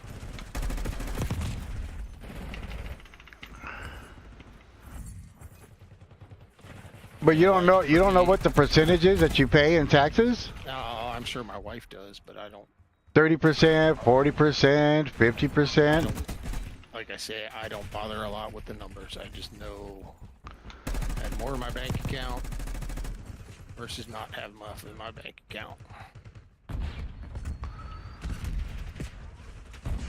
That's the only thing I know.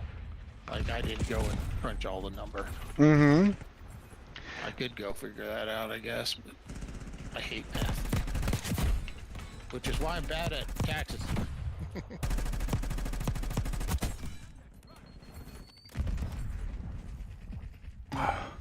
Yeah, because I know there's a lot of people who make a lot of money who pay very little in taxes. But, you know, I also know a few people who've owned multiple oil companies and all that, and they pay 40% or more. Because the thing is, everyone goes, well, this is what it looks like at the final. I was like, yeah, but did you look at their quarterly reports and how much they paid each and every quarter? And add that to their tax. Because if you look at my final one, I think I broke even. Uh-huh. So it looks like I didn't know anything, but I paid every 3 months. I pay taxes. Yeah, you pay on the quarterly, yeah. Yeah, I cut checks because otherwise that number would be huge and a pain in my butt to pay right off the bat.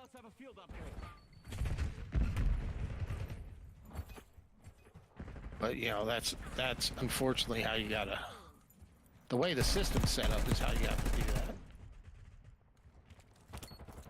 I mean, every person who's been in business or done anything will tell you that the first thing they want to do is pay. They don't mind paying their taxes, they just don't want to overpay. Yeah, of course, yeah.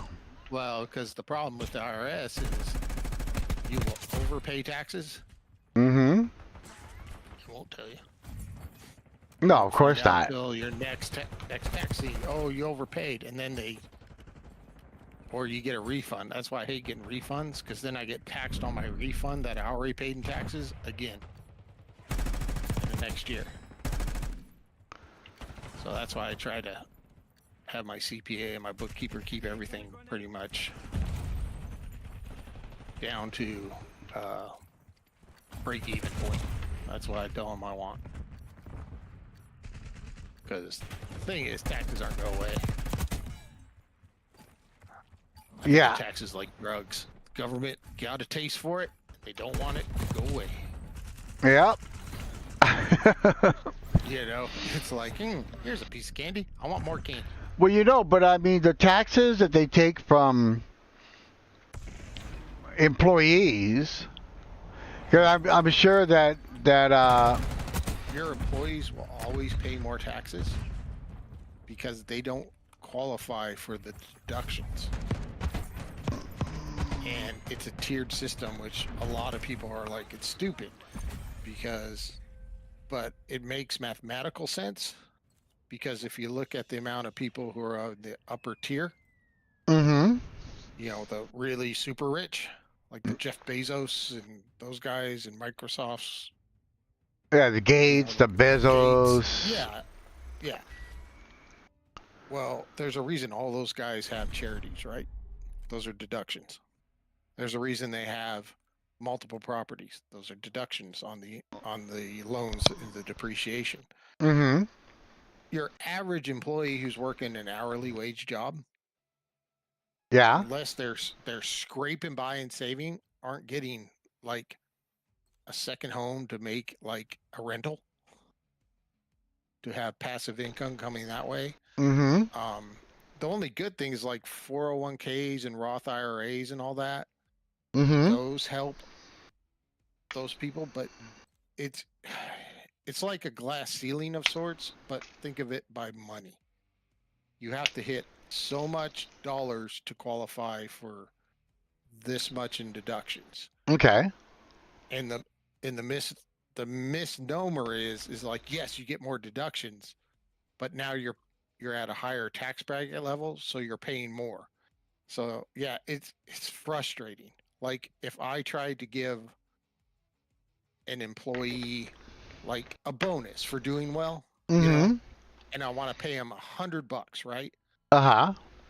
Just throwing a number out there. By the time I do deductions and all that, the check that they get cut for their $100 bonus is like 50 some odd dollars. Yeah, but you know, Because in 2019, Bezos said he paid zero in taxes. I doubt that. That's what he said. The problem, well, yeah, I could say the same thing too. It doesn't. I can show you. Like I just told you, I broke even. So technically, I paid zero in taxes, but I paid every quarter. Yeah, but I mean, you paid taxes, and that's why you ended up breaking even. You didn't get you didn't get money back, right? I didn't get money back, but I paid out enough to meet my tax burden. Uh-huh. When Bezos said I pay zero in taxes, then what he's doing is he's talking about his personal money he's taking as the owner CEO of Amazon. Uh-huh. So I can do the same thing. Pay yourself a salary. I can pay myself a salary of $0, but have the corporation own my house, my car, pay for all my food, and do all that, and pay zero taxes. The thing is, he's paying taxes. He's just Amazon's paying it. But he, because then you got to get tax attorneys, and guys like him have like huge firms. Yeah. That do nothing but set stuff up in little LLCs everywhere to protect all his assets. Yeah. And those companies pay taxes, and then they switch between each other. It's a shell game, and that's why I don't think Ponzi scheme's a good analogy. I think a shell game is, because you just move shit around. So if you move it around under the law of the tax law, you can on paper pay zero taxes, but trust me, Amazon's paying the taxes. Well, did you know that all of your employees, how many employees do you have? I think we got 14 now. 14? Okay, so when the government tells you to take taxes out of their check, Do you know that's illegal? The deduction, yeah. I mean, they can opt out for not taking anything. If they fill out their W-4 and say don't withhold anything, then we don't. Yeah, but do you know That's what's why paying an employee of a company is not obligated to pay taxes to anybody, the federal, the state, anybody. That is voluntary. And if you look at it, it's in the Constitution that the only people who are mandatory supposed to pay taxes are the companies or corporations. The employees do not have to pay taxes ever. They don't have to file taxes. They don't have to pay taxes. Nothing.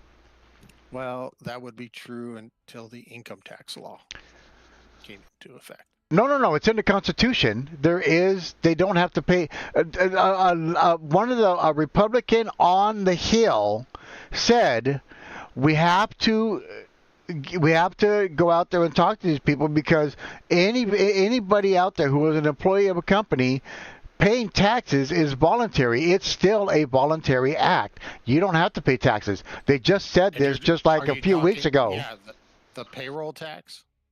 Yeah, the taxes come out of your check. Yeah. Yeah, because a lot of people have theories whether it gets fought and won. Then I would. A lot of there was a few people who have fought and won. But I will not risk losing everything I got over that theory. Yeah. No, it's not a theory. It's actually in the Constitution. It's in the federal Constitution.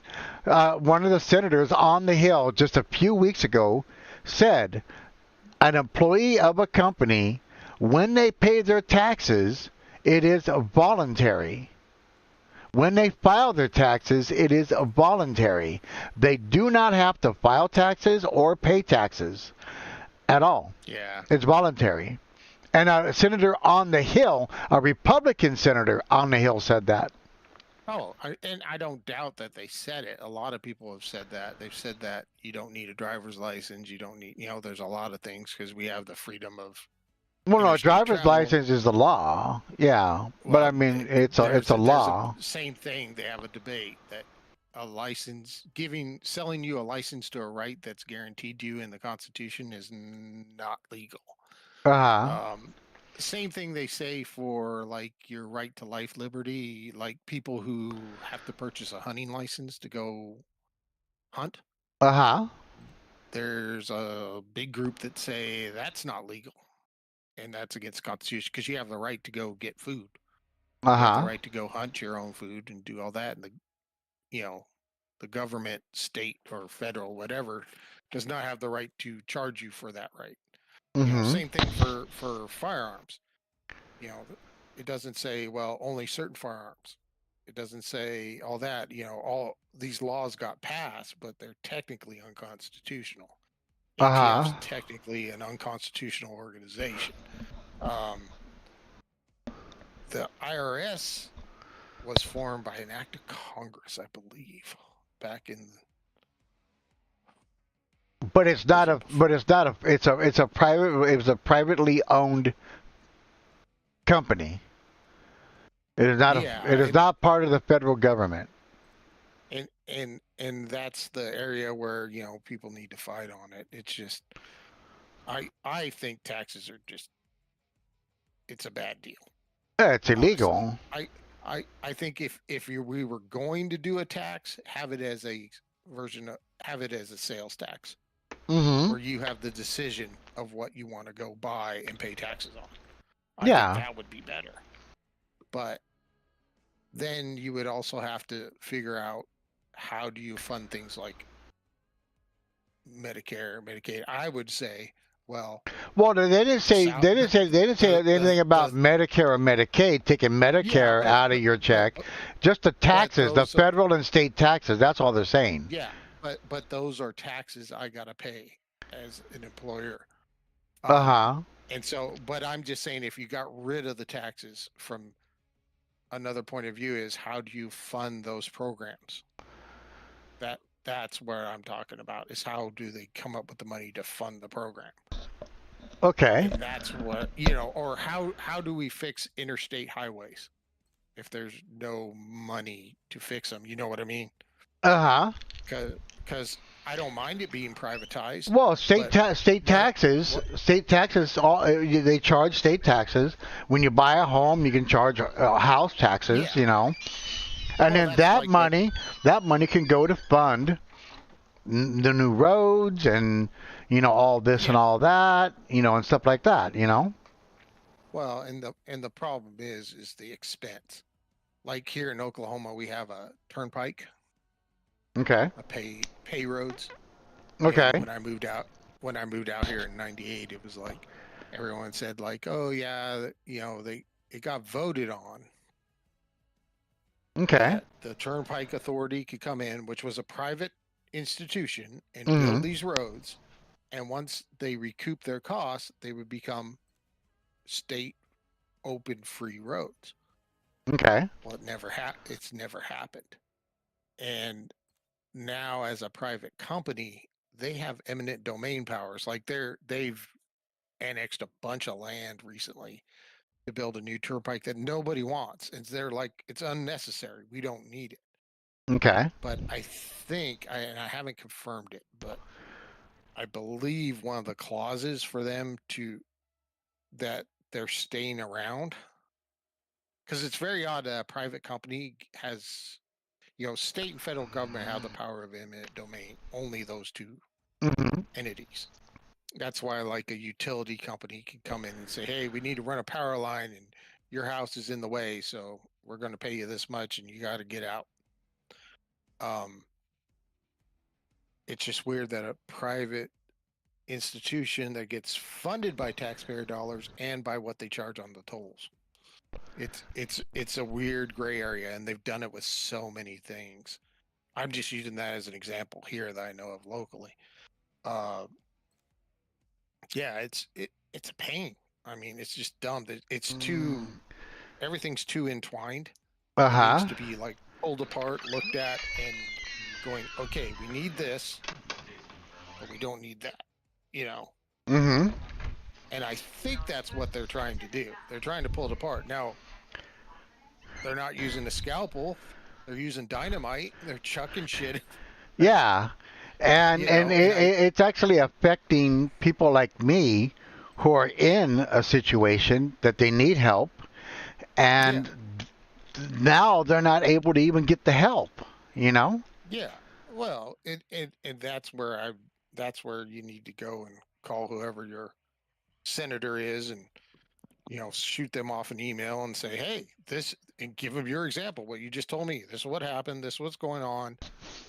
I need this help. This is ridiculous. I thought, because honestly, under the Affordable Care Act, you should have been covered by that anyway, on the Yeah. state and federal level.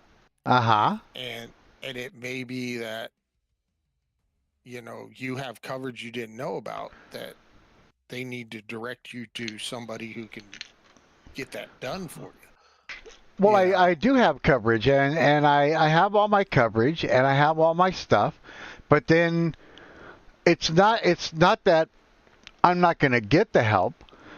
It's just that my help that I was getting has been interrupted because money that was supposed to be allocated to a certain area has not been allocated to that area, and now I am shit out of luck pretty much, Well, you got pushed back to April, and you're under a new doctor. Yeah, and but my according to my blood records that my labs that I just got, I need the help now. I need to have it checked now, but now it's postponed. So now do you have another facility you can use that you could go and talk to another one and try and see if you get in faster? I can go to another doctor, but I still got to start it all over again. In other words, I've already done my labs. I've already got the results. I need to do new labs and get new results But now I have to start all over again. I have to go and see a doctor. Then after I see the doctor's going to say, okay, well, I'm going to order you some labs. We'll reschedule you to get your new labs. So now my 1 month, instead of me getting my new labs today, I've been postponed for 1 month just to see another doctor. And Yeah. I have to wait. I'll probably have to wait a month after that to get new labs. You know. Yeah, and unfortunately, We've taken control. I have that in my private healthcare, where I have doctors who don't want to either deal. Like I lost Blue Cross Blue Shield because the hospital in our the town where I usually went. They got in a pissing match with Blue Cross and said, nope, we're not taking anybody over that. And then they changed their mind because the city government and the police were under Blue Cross. So they only accepted their version of it. And mine didn't get accepted, so. Oh, I had to okay. change insurance, I had to do all that. I had to, go around and fight with a bunch of other people on this shit. And it really sucked because my employees were affected too, because we started getting, our employees on group policy, and we had to change that. And it's just a mess. Healthcare in America sucks. Yeah, for sure. Just because I don't think they want to help. Like right now, I got to find me a new doctor because I got sick of the one I had because she didn't want to listen. All I wanted was like, okay, this stuff's happening and it's not normal for me, and I'd like to have it change. I'd like to figure it out. Her answer to everything is, well, you're just getting older. But she didn't want to shut up about vaccines, and I need the shingles vaccine, and I need, where are you on your COVID shot? Where are you on all this other stuff? And I'm like, well, I had a bad reaction to that COVID vaccine. I'd really not like to do it again. And my parents are both dead, so I don't have the requirement anymore of doing it to be in their nursing facility. So I'll take my chances. But she wouldn't let it go. But when I'd say like, hey, I've noticed I'm not sleeping well and this is going on, and even brought my wife in with me, and she wouldn't even listen to my wife, and my wife's like, yeah, this is not normal for him. And the doctor's like, well, you're just getting older. I'm like, it can't be the uniform answer for everything. Right. Yeah, she wouldn't listen, so now I'm on the search for a new doctor. Just trying to get a doctor to listen to anything, it's like pulling teeth. I even asked an orthopedic doctor when I had a hip flexor issue, and I liked it because he listened and he wanted to get down to stuff, and he's like, I don't want you to do surgery. I'd rather do, other stuff. I'm like, I like the way you think. I said, do you want to do, would you be my general practitioner? He's like, I haven't done it forever. And honestly, I'm a specialist and I can't do it. I go, well, what sucks is you're better than the so-called GPs I got. And it really sucked for me because I can't find somebody who can just do the basics. Yeah. They just won't do basic diagnostics. They're just like, well, the first thing they think of is, can I get paid for this from your insurance? That was like her first qualifier for anything was, can I get paid for this? Because I was like, yeah, I'd like to do some blood work, figure out what's going on, where are the, my hormone levels at, where, all this stuff that helps you be a little healthier. love to know. Because it's getting ridiculous. Yeah. Instead of, you know, listening to me, it was just like, nah. Yeah. You know, so yeah, I've actually even gotten to the point of I just almost ready to stop going to doctors, which is stupid at my age, but Right? you know, what can you do? If you're not getting help, I don't see the purpose in paying for it. Exactly, right? But yeah, I mean, I think if they're not giving you adequate coverage, because I assume you're in a big enough town. Yeah, oh yeah, Um, oh yeah. Well, I live in Los Angeles County. Okay, so yeah, you're definitely in a big enough area. Oh You yeah, know, absolutely. I'm more rural, so Uh-huh. I understand I'm limited. Like, you know, most of the time, if I'm not driving a half hour, I'm driving an hour to go to a doctor somewhere. But yeah, I mean, if it's just like I think I told you the other night, you know, I had a buddy who ended up becoming an MD. Ironically, he was a mechanic and he trained me at the dealership. And then when he couldn't get any more upward mobility and become a shop foreman, he Mm-hmm. went back, got his bachelor's degree, and then went to med school. Okay. And he's a family doctor now. Okay. And you know, he's doing good, making money. But you know, he told me one of the because I was complaining about a different doctor I had at the time years ago, and he goes, "Yeah, man." He goes, "Unfortunately, that's how it is with the insurance." He goes, and he was including Medicare, Medicaid, and the state ones. Mm-hmm. Like here in Oklahoma, they call it Sooner Care for the state ones. Okay.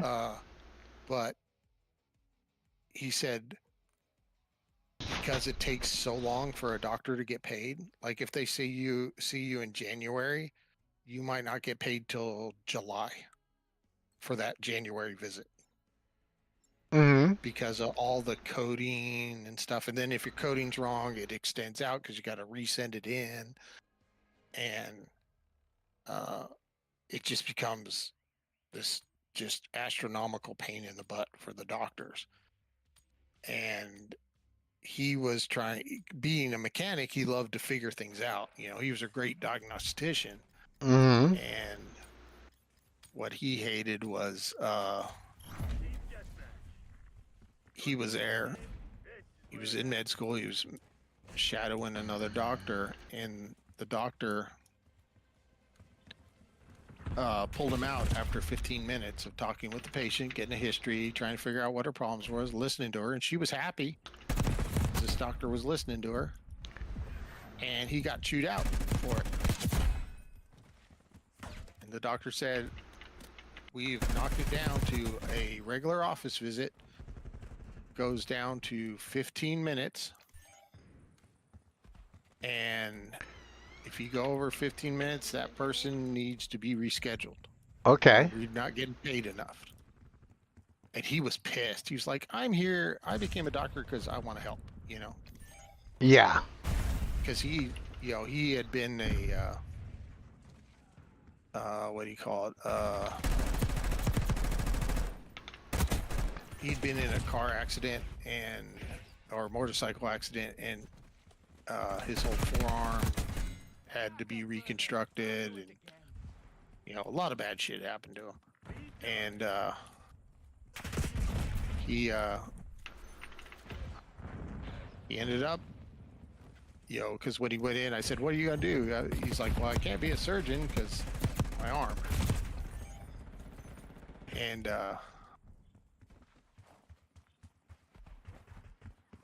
what sucked for him was,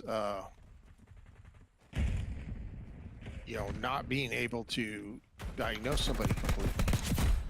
And so he knew what, you know, bad medical was. He lived it, and he got a disability check, and he got some annuity payments from the accident.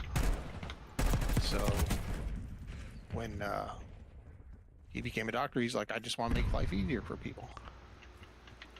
And it's ironic, after all that stuff, you know, he thought about opening a practice up near me. I was like, "Great, you'll be my doctor." you know. Uh-huh. And he ended up not going that route. He ended up, when they legalized medical marijuana in Oklahoma, Mm-hmm. he's like one of the primary doctors that you go to for your medical marijuana card and all that stuff. And they pay in cash Oh, yeah. because insurance doesn't, cover that stuff. Mm-hmm. So because they pay in cash, he makes money. He could do all the hot rod stuff he loved doing when he was a mechanic. Now he does it just on a huge scale because he's got money now. But he had to give up being a family practitioner because there was no money in it, and he needed to pay all these loans back. And his wife ended up becoming a registered nurse as well. So when she went to school, he had to pay for that as well. And they got all their loans paid off now, and their kids are getting older, and I think the oldest one's in college now. And they're doing well, but everything he wanted to do, he couldn't get done because people were. It's just not set up that way, Yeah. And Well- it's sad, because like everybody needs help, and that's what. I remember back in the '80s, like my doctors used to Mm-hmm. always, okay, full labs. We got to figure out what's going on, and God, I remember as a kid going in because I used to get sick a lot as a kid. I Yeah. remember going in and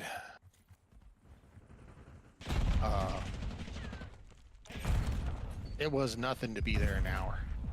Not waiting, just an hour in there with the doctor and my mom asking him questions and shit.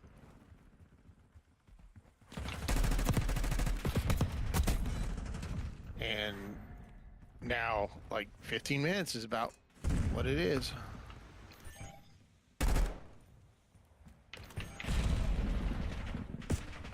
And that's just, it sucks.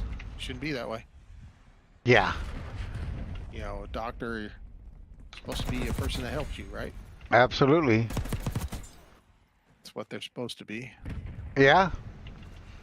Well, my it's not situation's profitable. all screwed up now, so. Yeah. And that's just, they've added too much. I find that back into the 80s when they started the whole HMO thing. That's when they allowed insurance companies to kind of dictate care. And that's when things got bad. When you let somebody who's on the other end of a telephone say, "Yeah, that lab work's necessary," and but that one isn't. And I'm like, "Are you a doctor?" No, I just took a telemarketing job. All right. That's when I'm like, no, that should never be.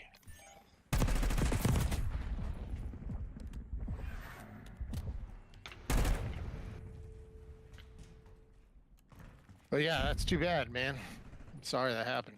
Yeah. And I don't know. Why doctors quit those things, because you don't.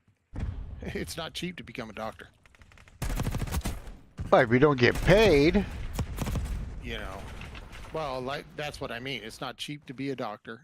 To get the education isn't cheap, and to not get paid while you're at it, and you still have student loans that need to be paid and all that other crud. Yeah. Yeah. Well, my doctor, he's been a doctor for a long time, so I don't think he has student loans. I don't know. Some of them. Yeah. There's some people I know from my wife being a veterinarian, one of our good friends. Uh-huh. And she's been a veterinarian a year longer than my wife. And she still hasn't paid off the student loans. And how long is that? Because my doctor's in his 50s, so. Yeah, so is she. Yeah. It's crazy. But he's been a doctor for like 35 years. Yeah, and it just depends. Like, you know, the older doctors, they had a little better deal. They probably had, you know, and I don't know his financial situation. He could have had the money to do it all. He could have had a scholarship. You never know. Yeah, I don't know. But like,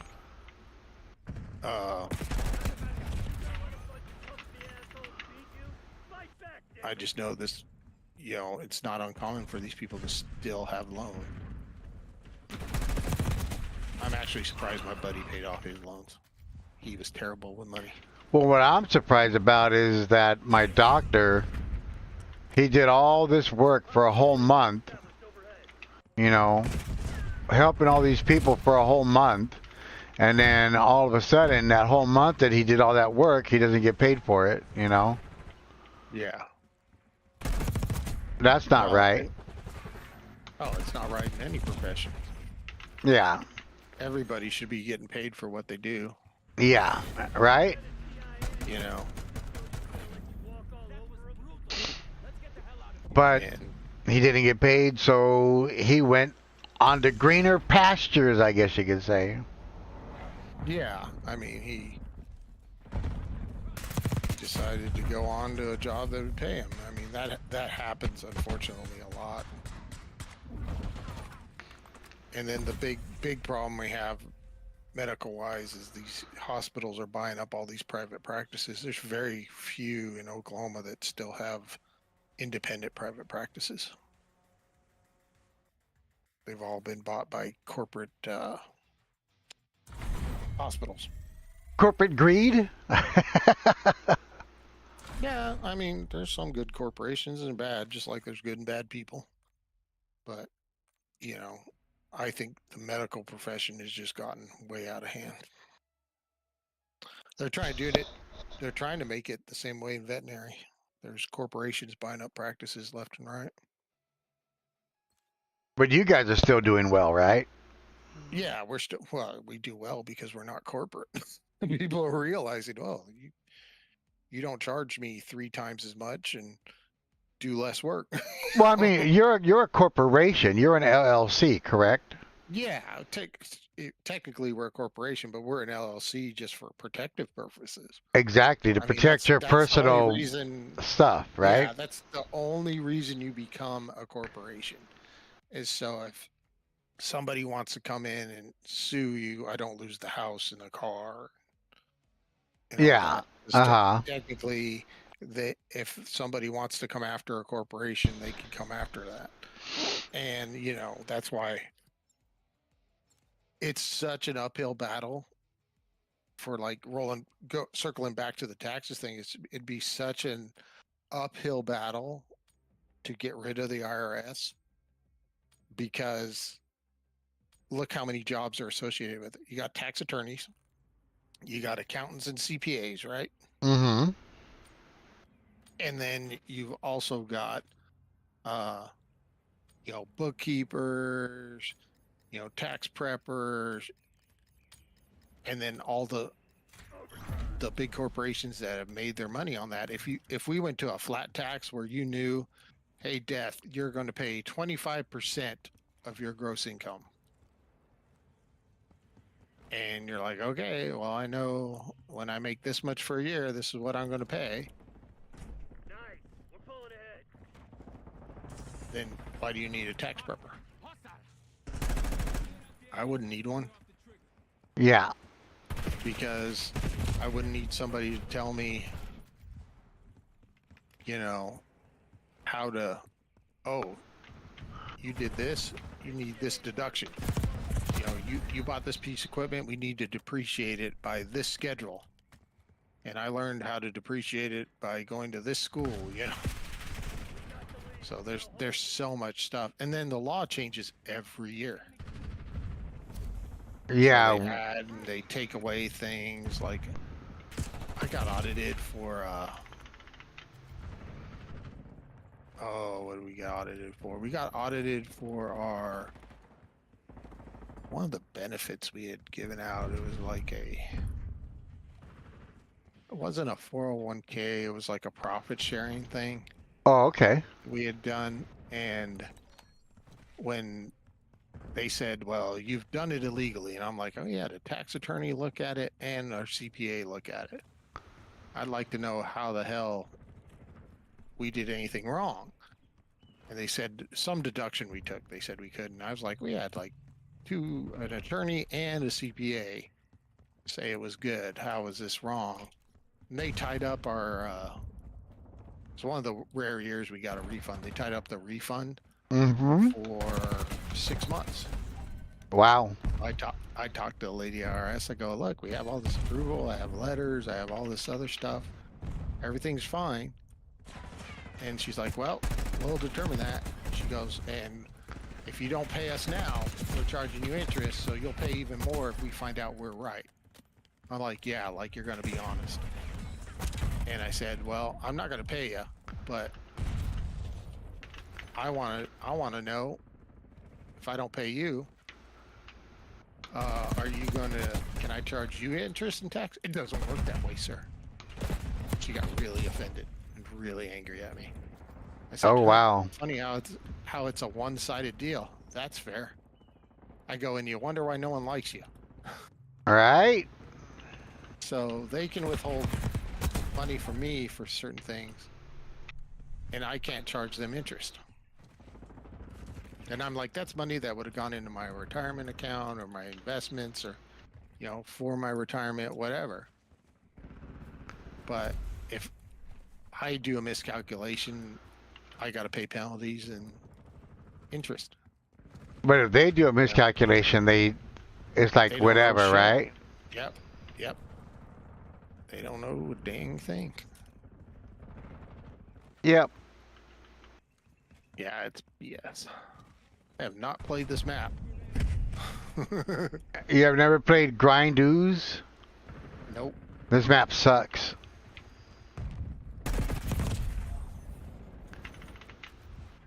I think so. It's not the greatest, I have to say. No. For sure that.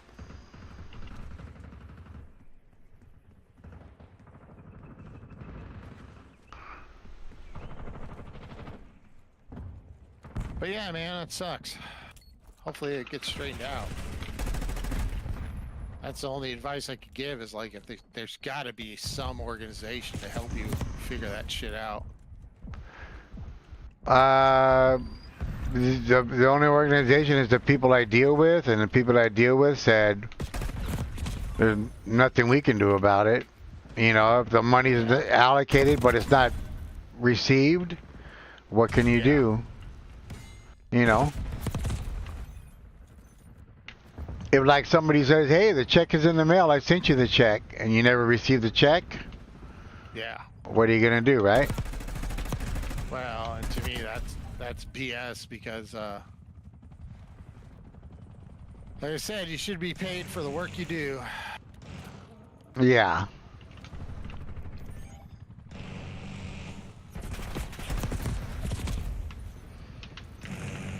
There's somebody coming up behind you guys, so.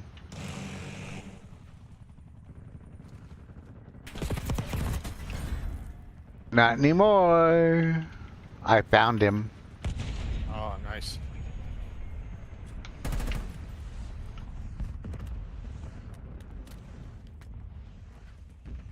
This map is crazy, man. There's way too much shit to hide behind, and Yeah, there's a lot of camping spots. yep.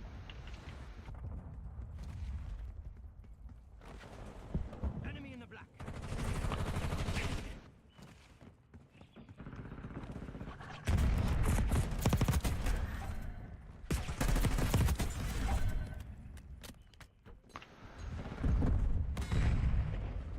Whoa. Hostile shooter. Oh, he was laying down in that corner. Oh, the teammates got him. Blue, check your fire.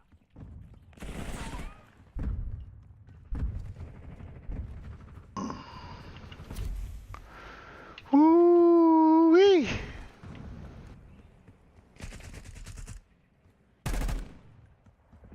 You shooting at me, Miko? Oh, there was a guy who ran between us. Ah. I got him. Well, good for you. I thought you were shooting at me, man. I was like, what the hell are you doing? No, he ran right. I was following behind you, and he ran right in between us.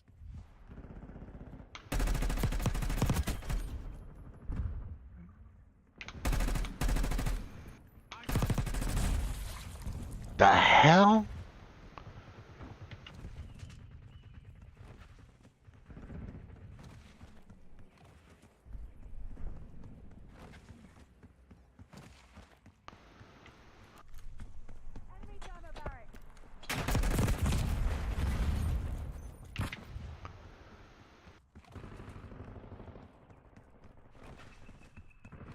No medals for second place.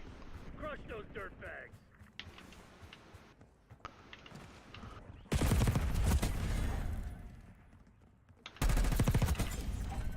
Oh, how'd that guy...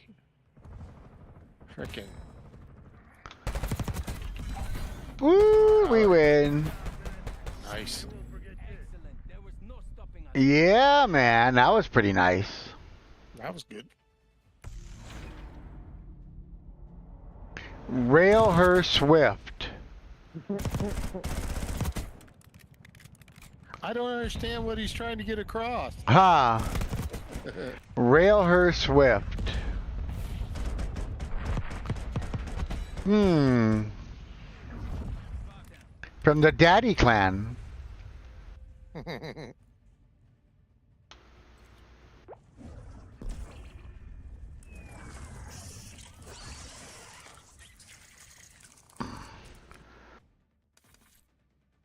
Okay.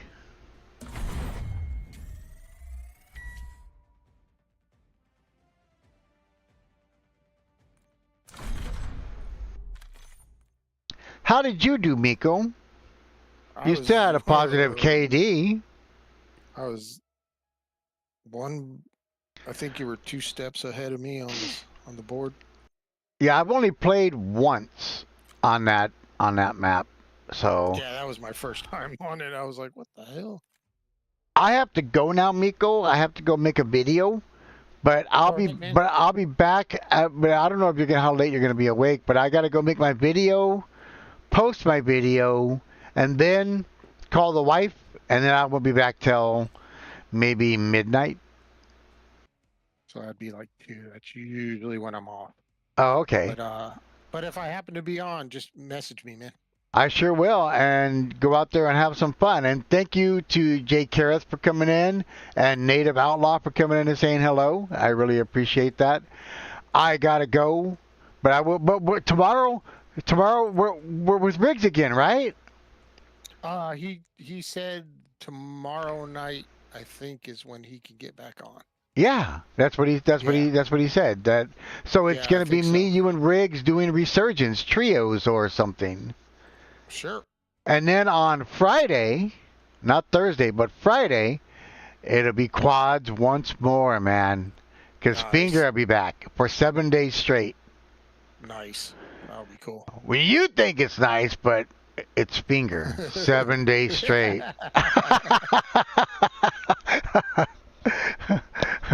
So you haven't had to deal with him for a while, man. I know. Yeah. No. It'll So- be good to get back in the mix. Yeah, so it's gonna be fresh for you, and it's gonna be Finger for 7 days straight for me. All right, Alrighty, Miko, man. we will catch you. I'll try and get back on as soon as possible, but if not, then we will catch you tomorrow, my brother. Yeah, I'll probably play a little more of the campaign. I've been doing that when I haven't been able to play with you, so just message me. I sure will. You guys have a great rest of your night. Have a great night, Miko. And if I can get a hold of you, I will. And if I can't, then we'll see you tomorrow, man. But on Wednesday, we got me, you, and Riggs trios. Let's do some quads plunder, and win again. Do another win, yeah. Yeah. And then we got to win a Resurgence, too. We already won a Resurgence, didn't we? We won that Area 99, yeah. Yeah, Area 99. We won a Resurgence, and we won a Plunder, right? Yep. Yeah, Did both. we're doing good. No, it'll be good. Yeah. All right, Miko. We'll see you later. All right, bud. Take it easy. You too. Bye-bye. Bye bye.